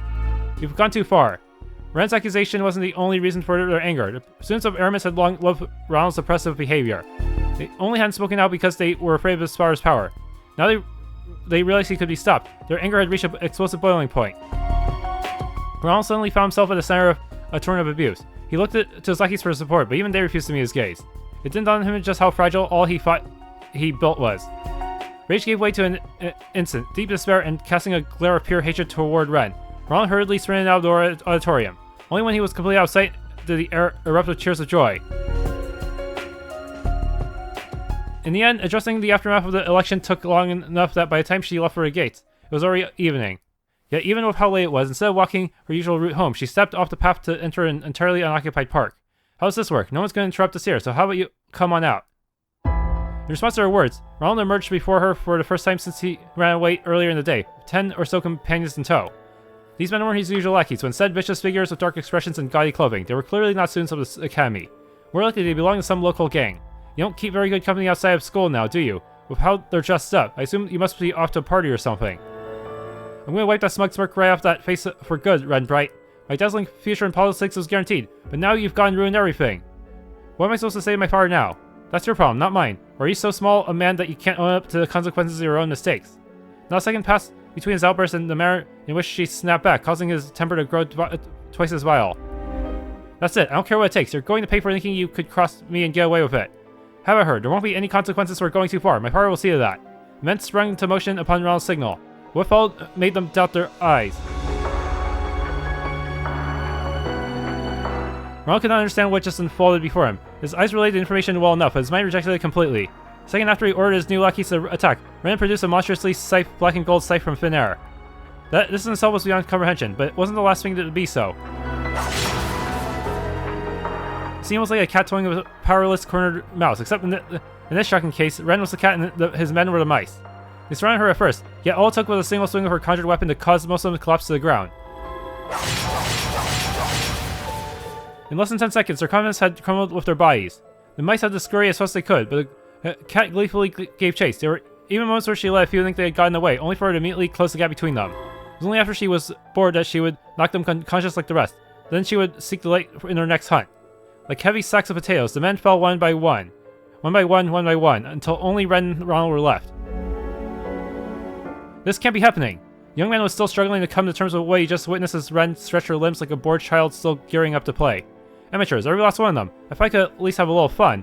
But don't you worry. I didn't actually slaughter them. She turned her gaze from the spectacle of her own creation to Ronald. Only hit them with the blunt side of her weapon or something. Will you be open to giving me a little more entertainment, perhaps, Ronald? Ronald twitched in fear at the mention of his name. In this moment, she was now nothing more than a beast in human skin. Stay away from me. My father's in Parliament, you know. Try anything on me and you'll regret it. Her response was an expression of pure pity before tossing what appeared to be a magazine at his feet. It's one of today's tabloids. You might find its contents relevant. What? At first he was baffled by this shift, but the second he peeked at the cover, his face went pale. Representative Griffith suspected of bribery and connections to organized crime, read the headline giant punchy lettering. There's a whole special feature on your dearest daddy, complete with evidence. It mentions that the CID is going to be conducting an investigation as well, so this may be the last day you can say he's in Parliament. My condolences. No. So visceral was his shock at the news that the simple word was all it could muster. Even then, Ren wasn't finished. So now he's been removed from the equation. I'll ask again, will you be open to giving me a little more entertainment? She edged closer and closer, scythe in hand, a sadistic smile lacing her lips. Ronald tried to retreat in fear before tripping over a rock and falling hopelessly on his backside. All he could do was watch her as though she were the Grim Reaper, tears and snot streaming down his face. Be a doll and play with me, then you'll understand why they used to call me the Angel of Slaughter. She raised her scythe above her head and ready to swing it downward before realizing what she said. Oops, a grown woman wouldn't play with dolls though, would she? And here I thought I could better control my childish glee. She covered her mouth with her free hand. Blood blushing with feminine modesty at her slip-up. None of this was behavior befitting the proper lady she wanted to reflect. After composing herself, she turned her attention back to her prey, only to see it was already unconscious. Finished? As she left the park, a calm young man called out to her. I certainly am. Ren met eyes with a brown-skinned young man leaning covertly against one of the trees. It was safe to assume he had witnessed the entire affair unfold. He glanced inside the park for a brief moment, before speaking with slight but genuine admiration. You really are something. In what way? In every way, even if I was more struck by the hacking abilities of the famous kitty than the combat prowess of the infamous Angel Slayer. So I believe he managed to find dirt on his bigwig dad that easily. Ren's response was a matter of fact, showing no sign his praise had gone to her head. Most people just aren't as cautious about cybersecurity as they ought to be. Understandable with how new most are to it. Of course, it isn't nearly as easy as this was when you're dealing with leading corporations and politicians at the top of the food chain. It may sound like you've tried before. Maybe I have. Ren's smile was both cryptic and darling. I've been more impressed with you. You were quick to write a piece that's scathing while also finding me exactly the proof I needed. I'm glad Grace introduced us. Just doing my job. The man's name was Dingo. He was a professional reporter for a tabloid. He was extremely capable of his job, very well connected, and held a reputation for never shying away from danger. After being introduced to one another by Grace Lynn, he and Ren made a deal with one another just a few days prior. The terms were simple. Dingo would provide Ren with proof of Ronald's misdemeanors, and Ren would use her hacking abilities to provide evidence of his father's crimes. Both were now reaping the rewards of the other's success. Though I'll admit I did get some help from a friend. He was not too pleased about being asked to look into a scummy politician's equally scummy son, but he pulled through. Oh, you just have all kinds of connections, don't you? She did sound someone other than Dingo was acting on her behalf while she was off school, but she wasn't sure who that someone was. This curious sensation regarding her identity remained as she continued the conversation. You know, I'm surprised you didn't meet with any resistance in writing that story. That just goes to show how big a fan the government was of Griffith. They left him alone because he didn't actively oppose the current president's party, but from the CID's perspective, this chance to take him down was about as good as it was going to get. That does sound like something Miss Taito Master over there would do. I can't say I like the feeling of being used by her, but oh well. Dingo then made a curious observation. I have to wonder why you went to such lengths to get rid of small fry like him. He really bother you that much? Ren glanced briefly at Ronald, still collapsed on the ground of the park, before shrugging her shoulders dismissively. Thing is, he could have hurt a lot of our people too, especially with the falling fence. Not in the least, I didn't expect for this to go as far as it did either. I only wanted to teach him enough of a lesson so he'd leave me alone, but it was then that the younger student who tried to save her came to mind. I think the students deserve a much better student council president than him. She then let out a titter that was most refined. As Ren expected, the allegations led Ronald's father to resign from Parliament, while he resigned from Aramis Academy. The group of students who exerted power over the student body with his backing vanished overnight as a result, bidding peace to return to the grounds for the first time in too long. One thing, however, came about from this that Ren had not expected in the least. Here are all documents relating to next month's budget. The student council's new president accepted the documents from the blonde-haired first year in charge of general affairs, perusing them straight away. After Ronald dashed from the auditorium on the day of the election, most of those in his group who put down their name dropped out in a timely fashion. Voting still took place even then, but once all was said and done, nearly 70% of the votes were just cast for disqualified. This was because they were all in favor of someone who never put her name on the ballot, Ren Bright. Hermes Academy was known for how little its staff interfered with the many liberties it gave its students, but this time, the staff was clearly concerned that dissatisfaction with Ronald was going to present dire problems in the future. Teachers then chose to directly negotiate with Ren. In the face of such fervent demand, she reluctantly accepted the position of student council president. A number of duties posed a challenge to her, but by accepting it, she had completely and utterly failed her initial goal of avoiding attention. I wonder if this is how the 4th Branch campus's first student council president felt when he was elected. Even I couldn't believe it when Tia told me. Alright, it is what it is, I suppose. I'll just have to make use of this as best as I can.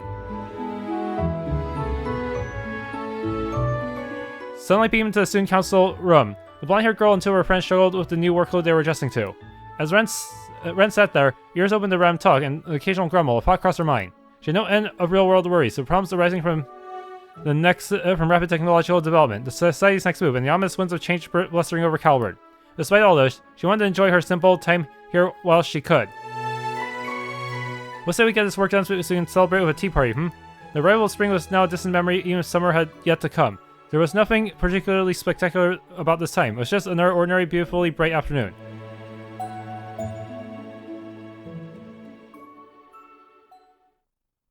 An Unconventional Student end.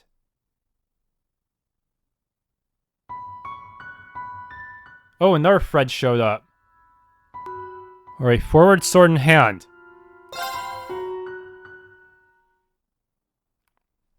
Year 1207-17 calendar. I cannot accept. I was not one to mince words. The hulking barb of Baron Racer Zin Vafek could not hide his disappointment, puffing out his bottom lip of a sigh as he stood before me. Not again. You gotta resign yourself to the inevitable one these days. I've been indebted to this man, who was as capable as he was kind, since my first days in the guild. Surely I did not wish to be a source of vexation for him, but the wish alone was not enough. I have neither the experience nor a skill to be worthy of A rank, so I cannot accept your recommendation. Racers are assigned ranks based on their strength and achievements, with A rank being the highest, on paper at least. Its members are at the very face of this beloved organization, and as such, ranks are a metaphorical badge of honor to be worn with pride. So I had received multiple recommendations for the most prestigious rank in 6 months. I spared no effort in working to hone my craft in the years I joined after school, and certainly I wouldn't classify myself as a doe-eyed newcomer, but to have my name among the greats of the guild? Absolutely not. After turning down my first recommendation, a second one had come from the guild's headquarters in Le Mans. If you ask me, you've got both in spades. There's something else making you lead toward no? Zin's awkward smile told me he had been pressured by headquarters to persuade me. I folded my arms. Setting aside whether you're overestimating me or not, which I believe you are, there is. I would very much like to not stand out anymore than I already do. I've been getting offers to be a model, to star in films. It's been frankly exhausting forcing them to give up. Now, what do you think would happen if I were to accept a promotion? I'd be neck deep in the same mess all over again. Okay, that makes sense, but you're a 1-2 punch in the beauty and bronze department, trying to lay low a lost cause.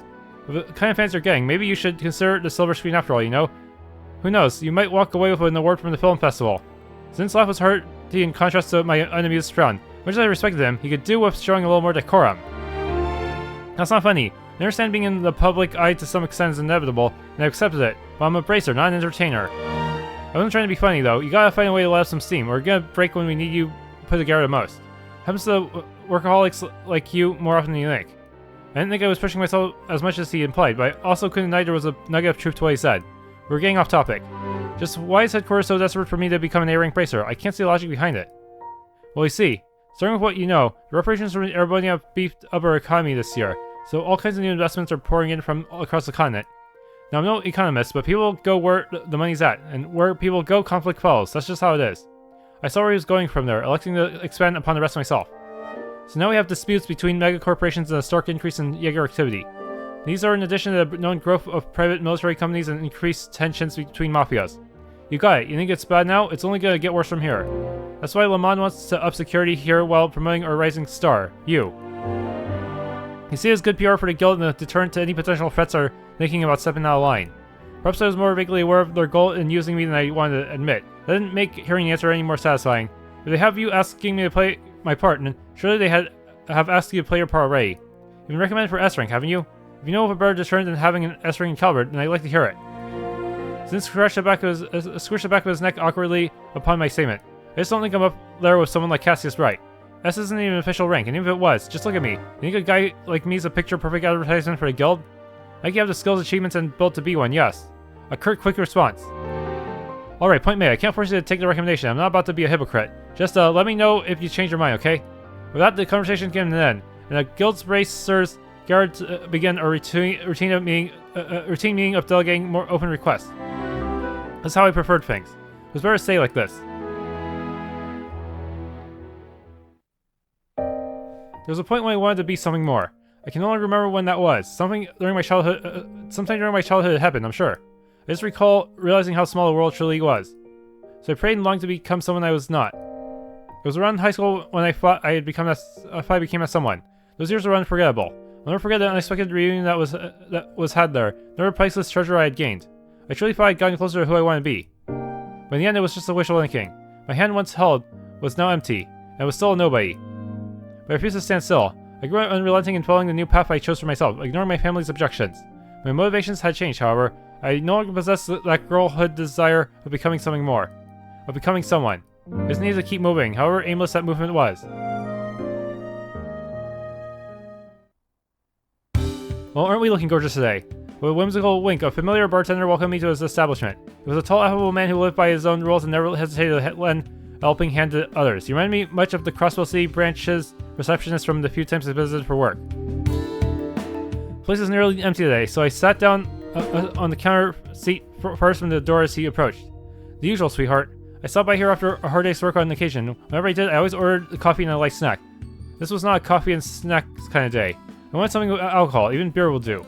Not at all faced by the vagueness of my order, he walked away and started preparing my drink. It wasn't long before he returned and placed an elegant glass in front of me. I think this is a little more you than a beer. It was a beautiful cocktail composed of two colors, a clear blue, like that of a priceless sapphire, and a calming jade.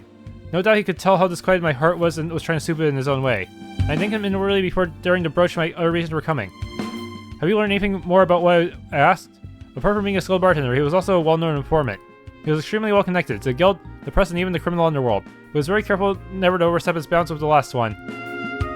Indeed, I found him to be a valuable source when needed. I wish I could say yes, but not even Dingo has any promising leads. So I think you've got your eyes in the right district. It's only a matter of time before he gets smoked out. I see. Since the guild's investigation turned up nothing, I was hoping he would better point me in the right direction. But it seemed this was going to be a lot harder than I hoped for. Things will work out. Just pace yourself and keep it at it a little bit at a time. This also applies to that cocktail. It's a strong one, so don't drink it all at once. I tilted the glass delicately between my fingers as he stepped away, my mind continuing to wait for the case I was following. There had been a stark increase in illegal drugs on the market, not just any drugs either, but ones of the highly addictive, dangerous variety. Heiyue, who effectively ruled over a criminal underworld in Calvert, ordinarily limited their proliferation in the market as part of their rules. Limiting the number of drugs was, of course, far from the ideal elimination of them, but none could deny the syndicate's actions had brought some semblance of order where chaos often reigned supreme. Yet the past few years had seen a worrying number of criminal groups rebelling against these carefully curated rules.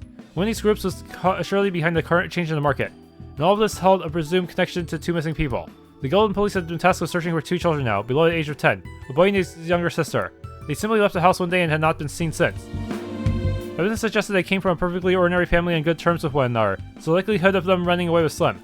We mulled over a suspicion that they had been abducted for ransom early on, but not a single demand was made following their disappearance, so it was quickly ruled out. Despite the healthy amount of manpower that was coming from both sides, neither the guild nor the police had yet to find them. That said, the search so far had not proved entirely fruitless. Their last known location was fortunately established, and it was unfortunately a popular site for illicit drug trade. The working theory from there became that the siblings witnessed the transaction were held captive by the criminal parties involved as a result. If that was true, then the longer it took our parties to find them, the greater the danger their lives were in. The abductors wouldn't do anything right away. Murder was sure to leave trace evidence behind. It was only a matter of time before they resorted to that or trafficking abroad to be rid of them. With each passing second, the odds of the children being returned unharmed were dropping to zero. At the same time, all this was pure speculation on our part based on a single established location. For all we knew, this had nothing to do with the criminal underworld at all. The potential dangers thrown around made inaction an agonizing task, but if there was no evidence to go on, action was impossible. We could forcibly arrest any suspicious people on site and make them talk should we wish it. But that would be a direct violation of the guild's code and founding principles. The Racer Guild always sought to be an ally of the people first and foremost, so resorting to criminal acts to obtain evidence was out of the question. Only a strict adherence to our code didn't stop us from being able to resolve so many crimes, thereby putting the people we swore to protect in danger. It was the ultimate impasse. As I found myself pondering on this impossible dilemma the bracers had placed themselves in, a familiar face came to mind. It was a childhood friend with blue-tinged unkempt hair. Though we had lost contact with one another some years before, he one day returned to the city as suddenly as he had left it. Soon after starting up a peculiar profession that skirted the line of legality to a dangerous degree. A kind of profession that could easily involve himself in the affairs of many an unscrupulous individual, or so I believed.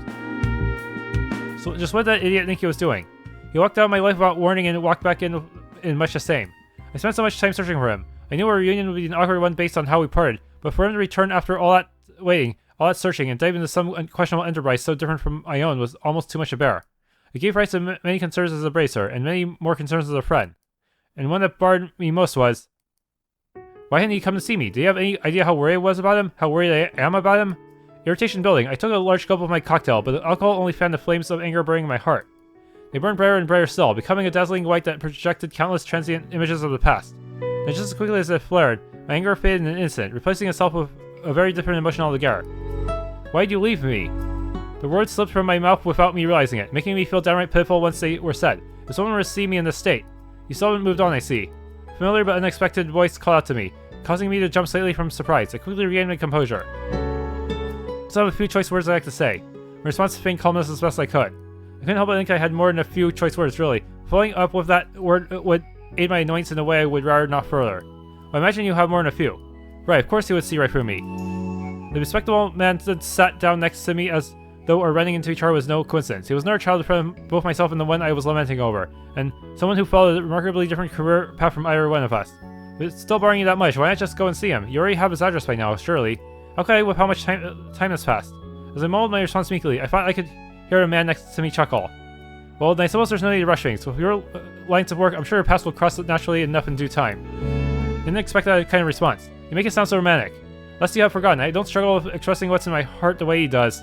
Now, since we're here, how about toast? I'll make your next one non-alcoholic. Unless you have forgotten, I can handle my liquor just fine, thank you very much. We didn't spend the rest of our time reminiscing about the past. It had been too long since we were able to just sit and talk like this. It wasn't that he and I had become estranged, but both of our jobs made it a trying task to meet even at the best of times. By the way, I've heard you turned down becoming an A-rank bracer again. Of course that wouldn't escape the CID's ears. The information itself wasn't confidential, but that I already knew something, however unofficial it was entirely typical of him. Bracer Goal is focused on protecting civilians, while the CID focused solely on the needs of the president in office. The groups are neither enemies nor allies, they simply had very different goals where work was concerned. And it wasn't my place to tell you to accept the offer, however. He paused before resuming, his tone becoming remarkably more serious. The times we live in demand a new hero, that much is clear. I had no idea what a realist like him was trying to say by implying I was a hero. But before I could inquire further, he changed to the subject that was likely what brought him to find me in the first place. Now if you don't mind, I have something that will be of interest to you regarding those missing children. My eyes widened from the unexpected change, he continued. We identified the group that made that district your turf, as well as have compelling evidence of a crime taking place. We proceed as you like in cooperation with the police. I couldn't believe it. On a fine still reply, he had just given me just cause to act, and since the information came from the CID, there was no reason to doubt his veracity. I felt it. I was on the verge of rekindling my girlhood desires. All I had done till now was follow life where it was taking me. And yet here I found myself before a new path that could lead to that someone I once wanted to be. This deviation terrified me. What if it led to me losing someone again? What if it ended in more pain? My fear begged me to stay idle. I was a fragile human being at my core, I knew it well. It made me wish I was anything but. It inspired me to take up a sword and rebel against any whispers of weakness, and I played the part admirably on the surface. But if I was forced to face cruel reality in the future, I wondered, would my heart be able to take it?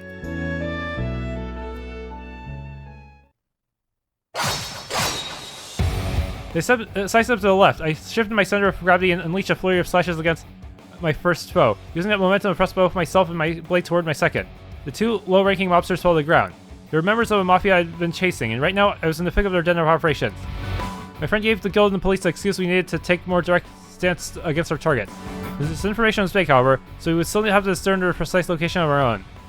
I, Zin, and several other bracers agreed it would be best to split our forces and attack several locations in unison for this part of the mission. Based on what just happened, it appeared my location was the lucky winner. There's the intruder. Hey, I've seen her before. She's from paper. 2 more reinforcements arrived. I was hardly going to give them time to act. I raced forward, swinging my sword twice as I passed them, and they fell before they could even raise their weapons. I advanced, mobsters appearing in droves, presumably word my rival had already spread. There she is. She's the bracer word's been going around about. Well, damn it. What if the immovable is here too? Don't be chicken shit. It's one woman. We can take care of her. They then charged at me en masse, at least 10 of them, with more reinforcements on their way from far inside the building. Forcing my way through with how many they had in their number was risky. I knew a sensible thing to do would be to wait for the other racers to show, but I also had to consider, what if my weighing afforded the Mafia the time to wheel the children as hostages? Weighing the two options, I concluded that whatever reduced the chances of that happening was over the cost. I need to push on and solve this now. Besides, I believed I had nothing to fear from this pitiful group as they were. Were they seasoned combat veterans, they could have used their numerical advantage to implement their complex formations and corner me, but they did no such thing, the amateurs. They dared to believe they held a candle to Heiwei's martial arts. In the face of one of my experience, their blooded sights was more hindrance than a help. They wouldn't be able to utilize even half their potential against me. I first had to position myself and them appropriately. If I could ensure that gun-toting wielders among them were in range of each other's fire while rounding up the close-range fires to a single spot, they would soon have bigger worries, friendly fire. Their vulnerabilities would then spell in victory as I cut them down. 1 down, 2 down. The precious seconds after defeating a foe were the most advantageous. Just as a man had fallen, I was on to another before they had time to adjust to my incoming blade. There was no pattern to who was next by design. I chose my targets with stunning erraticism, throwing them into complete disarray as more collapsed to the ground. 3 down, 4. I would go around them in a wide circle. I would move between them, while remaining ever aware of any surprise assaults on my back. I waded through them until I encountered the ones farthest back. The ones who never even considered I would be able to reach them. They were spread so carelessly. The men took up their guns with nearly alert panic strewn across their faces, but their fate was already sealed. They were powerless as I closed the gap between us. 567. Lower half their numbers down. The remaining mobsters were quickly losing their will to counter. Some attacked out of adrenaline-induced desperation, calculating their next moves so poorly they fell into my long set trap and accidentally attacked themselves. At this point, the battle was as good as final. All I had to do was continue taking them down until I was the last one standing.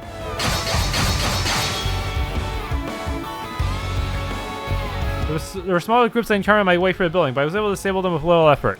The path they opened up for me eventually led me to their leader. There was a middle-aged fellow pacing restlessly around an unpleasantly gaudy room until I entered. He twitched in fear upon the very sight of me. Why are you here? Where are my men? Kissing the floors. I answered so calmly and concisely that he balked in disbelief. That's impossible. I sweat my balls off to build this group from the ground up, and you're saying a girl like you tore it all down just like that? I ignored his crude language and drew closer. As I thrust my sword till it sat just between his eyes, he let out a squeal. Well, I'm no ordinary girl. I'm a bracer. And don't worry, I didn't kill him. They have only been knocked out or restrained. You'll be seeing them again soon, in prison. I shot a dark and glare in his direction as the tip of my sword wired downward to his neck. Now I have some questions for you, and you will answer them. The man nodded emphatically, his whole body trembling from fear. 2 children, a boy and a girl under 10 years old, disappeared last month. Your people abducted them, didn't they? He nodded. I knew it. And where are they? What did you do to them? They were in a room far inside. They're alive. At last I could breathe a sigh of relief. My mental objective when coming here could be fulfilled. Next I need to ask him more about his group. I thought you all seemed far too weak to be charged of this district of the city. But after coming across your account book, everything fell into place. You're working on behalf of someone else, aren't you? I was so unsure of how to respond that he fell completely silent, but that alone gave me my answer. Who is it then? Tell me. Is it A? A? I can't. He flinched in fear as I pressed him, resisting as though he genuinely couldn't speak. Then just as he opened his trembling sweet lips to speak, I heard a strange fighting sound from outside the room. I stepped away from the man, my sword still firmly in hand. Crunching, squelching, splattering. More sounds, these more audible than the first. I didn't know what to make of them, but they made me feel an instinctive revulsion as they dragged on. They may have come accompanied by faint groans, but if they did, they faded just as soon as the sounds themselves. I remained guards. I stepped outside into the hallway, ready to be attacked from any angle at any moment. A sight that greeted me defied all imagination. The monsters I fought through mere minutes before were nothing more than distorted, mutilated piles of flesh and bone. Not just 1 or 2, every single one of them without exception had been reduced to bloodied mounds. Some were without heads, some had their organs ripped from their abdomens. Then there were those with their skulls caved in and leaking pulverized brain matter, or the ones with their hearts pulled and squeezed. Things took a dark turn. Each corpse was different. Each corpse was unbearable to look at. This usually Trails tries to keep a low casualty rate because death is unacceptable. The plain hallway I traversed with all due speed was now covered in sticky, slimy red. It's becoming a horror story. Who could have done something like this? The sight was so awful that my free hand now clenched, shook from disgust. When was it ever necessary to go this far? What could anyone have to gain from this? To silence witnesses, I guess. Wait, no. I realized I just made a very clear mistake. I hurried back to the room I was just in. It was too late. The Mafia's leader was holding the air at the center of the room, as though some unknown person was holding him by his chest. An invisible monster? A monstrous sword pierced his chest. A single streak of blood dripped from his unspeaking mouth. There was no room to believe he was anything but dead, but like the others in the hallway, he didn't even have time to scream before his life was taken. Who are you? I broke to the center of the room, trying to drown out my instinctive fear of anger. Are they using that invisibility from the Ramda units, or is it something more sophisticated? At a glance, only the corpse and I were present, but as I was sharing my eyes, I could also see faint contours of a nerd distorting the space around them. It must have been some form of active camouflage. I would find it a basic courtesy to give your name before asking a nurse, charming ace of the Bracer Guild. It was a man's voice that projected true arrogance, as though he was above all others as a matter of course. I instinctively readied myself for a battle in response, but my actions seemed to not face him in the slightest. They need to be spoiling for a fight. I'm simply here to take out the trash after they were careless enough to leave a trail for a CID to follow. Was they really talking to a fellow human being? How can you speak of such gruesome murders in those terms? Are you a business partner of theirs? No, you must be from the group above them. Very good. He then swung his blade aside and tossed the corpse off to the side with all the respect of a used cigarette. How can you treat people you worked with like this? People, have you your ears? I said nothing about taking out a person, only trash. The same applies to the garbage piling up in the hallway.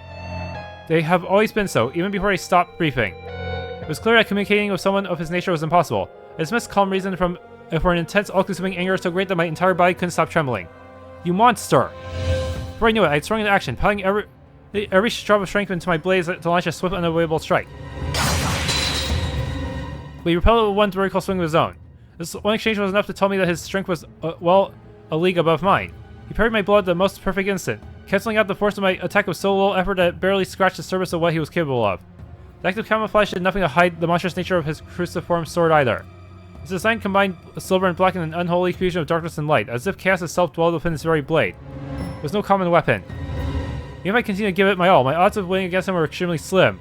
A sword like that, I wonder if it's related to that sword woman's sword.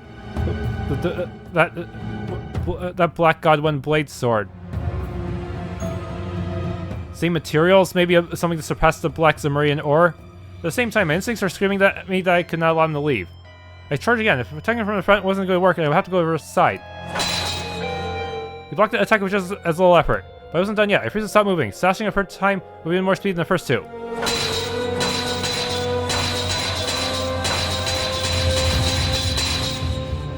I shot him in a flurry of them, each one faster than the last. When I finally reached my physical limit, I darted in a new direction, attacking him from behind. I put my very soul into one overwhelming attack aimed at his rear, which I could only just make out through the camouflage's distortion. I got him. However, the second I became sure a victory was within my grasp, his cruciform blade carved a great arc through the air in a ferocious spinning slash. I was able to instantly defend myself against the blow, but the force of it sent me flying backward. I was fortunate enough not to sustain this dark hit. My body shook from being able to fully cancel out its massive weight. So I forced myself back to my feet and glared at his form. The difference between us was night and day. It felt as though he could manipulate the very flow of battle, much like a master of martial arts who understood the true nature of all things. He paid no mind to my pitiful attempt at bravado and gave a short laugh before speaking. Impressive, you put more of a fight than the rumors had led me to believe. What's your goal? What are you trying to do with all your strength? I expected him to reject or ignore me, so I was taken aback when he paused for a sincere moment of thought before answering. An interesting question. I suppose to instill fear. Fear. I almost doubted my ears. Fear is at the heart of all we know. Domination, servitude, order, harmony, and production. All of it exists because of fear.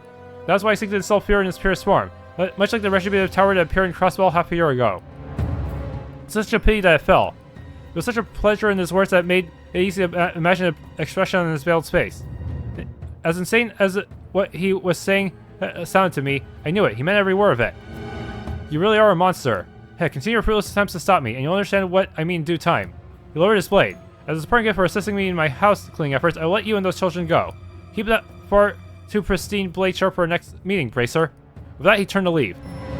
Wait. Just as I extended my hand, the ground below him emitted a faint, bright glow, and by the time that glow had faded, he was gone.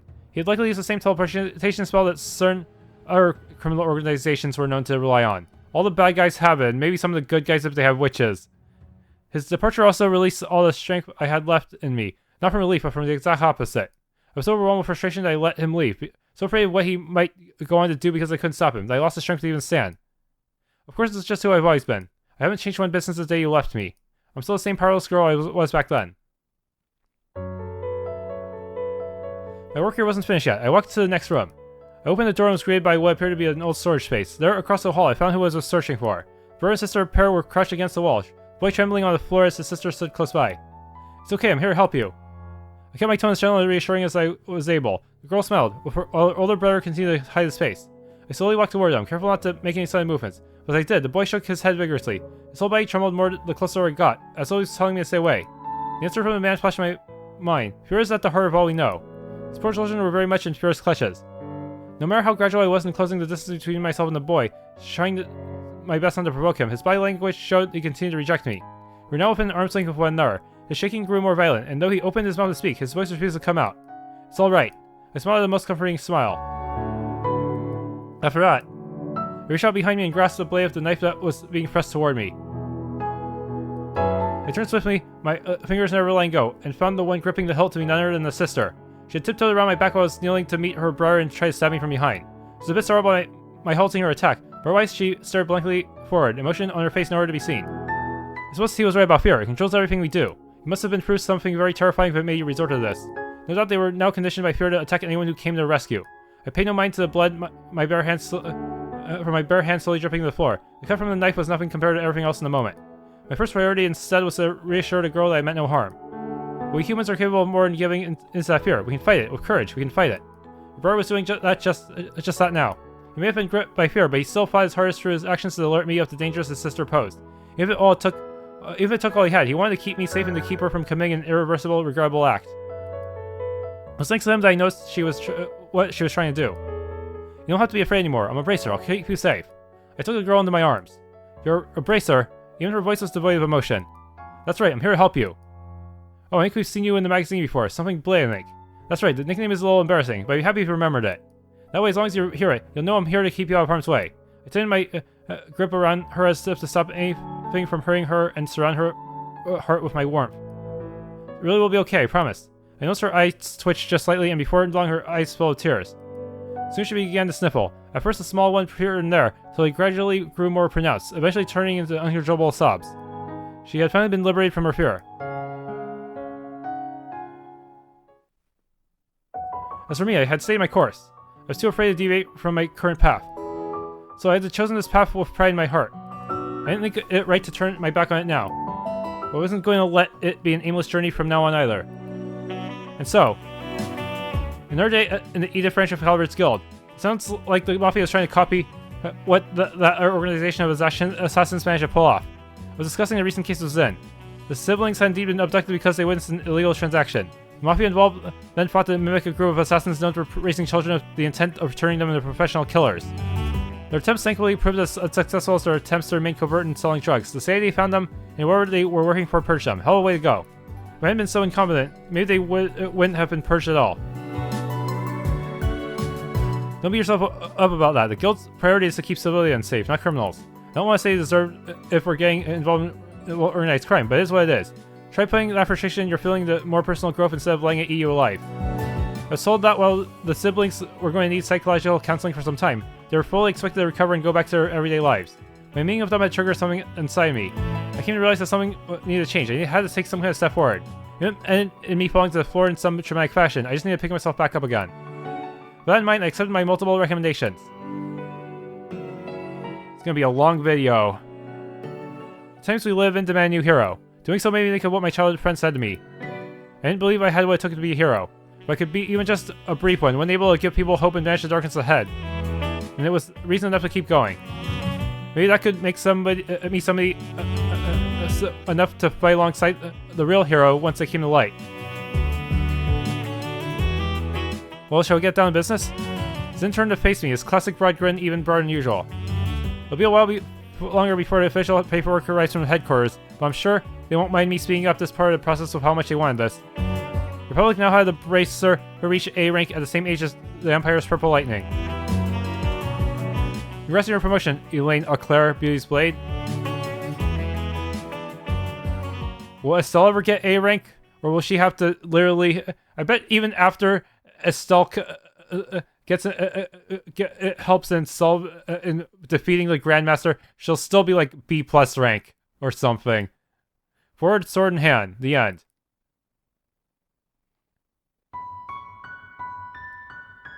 Even if she were to solo the Grandmaster somehow. Anyways, that really is it. All 3 stories. And now, the Grandmaster is the one pulling the strings behind them all. Suspension of causality recording engine activity confirmed. First connection to Astral Link severed. What? Astral Link? So the Grandmaster hacked into this? The Astral Code? The whirlpool causality engulfing Erebos in the Faded Land has at last been unraveled.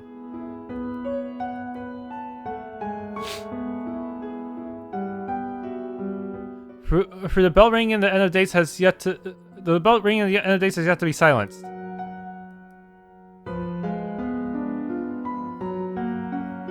You, children of Zemuria, have earned your moment of peace until the time comes to face the final hour.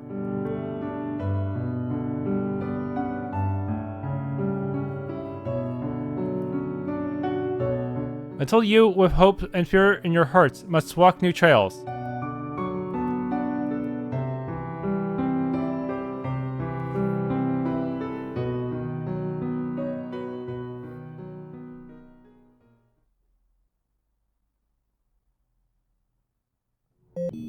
Alright, looked at the footage as well as some footage of past games. This mysterious enemy in the 3rd story, he apparently has the unity of purpose that Cassius has, which means his understanding of the battlefield and of all things related to combat are just going to be so extreme that, yeah, there's no way the Bracer could have won. The ultimate form of plot armor, even if you had spent hours farming in the Reverie Corridor. All that, yeah, hopefully he's not working with that swordswoman who had the Black God 1 blade form, or the protagonists of the next game are pretty much screwed.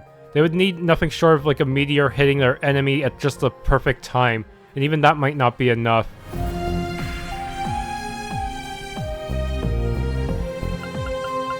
Yeah, but it's scary to think that someone could have this unity of purpose like Cassius, yet still turn out to be completely evil like that. Martial arts is supposed to be a discipline, but it can still be misused in such a way. Anyways, that's it for Trails in the Reverie. If you enjoyed, please leave a like, subscribe, hit the bell icon, and maybe try the game for yourself.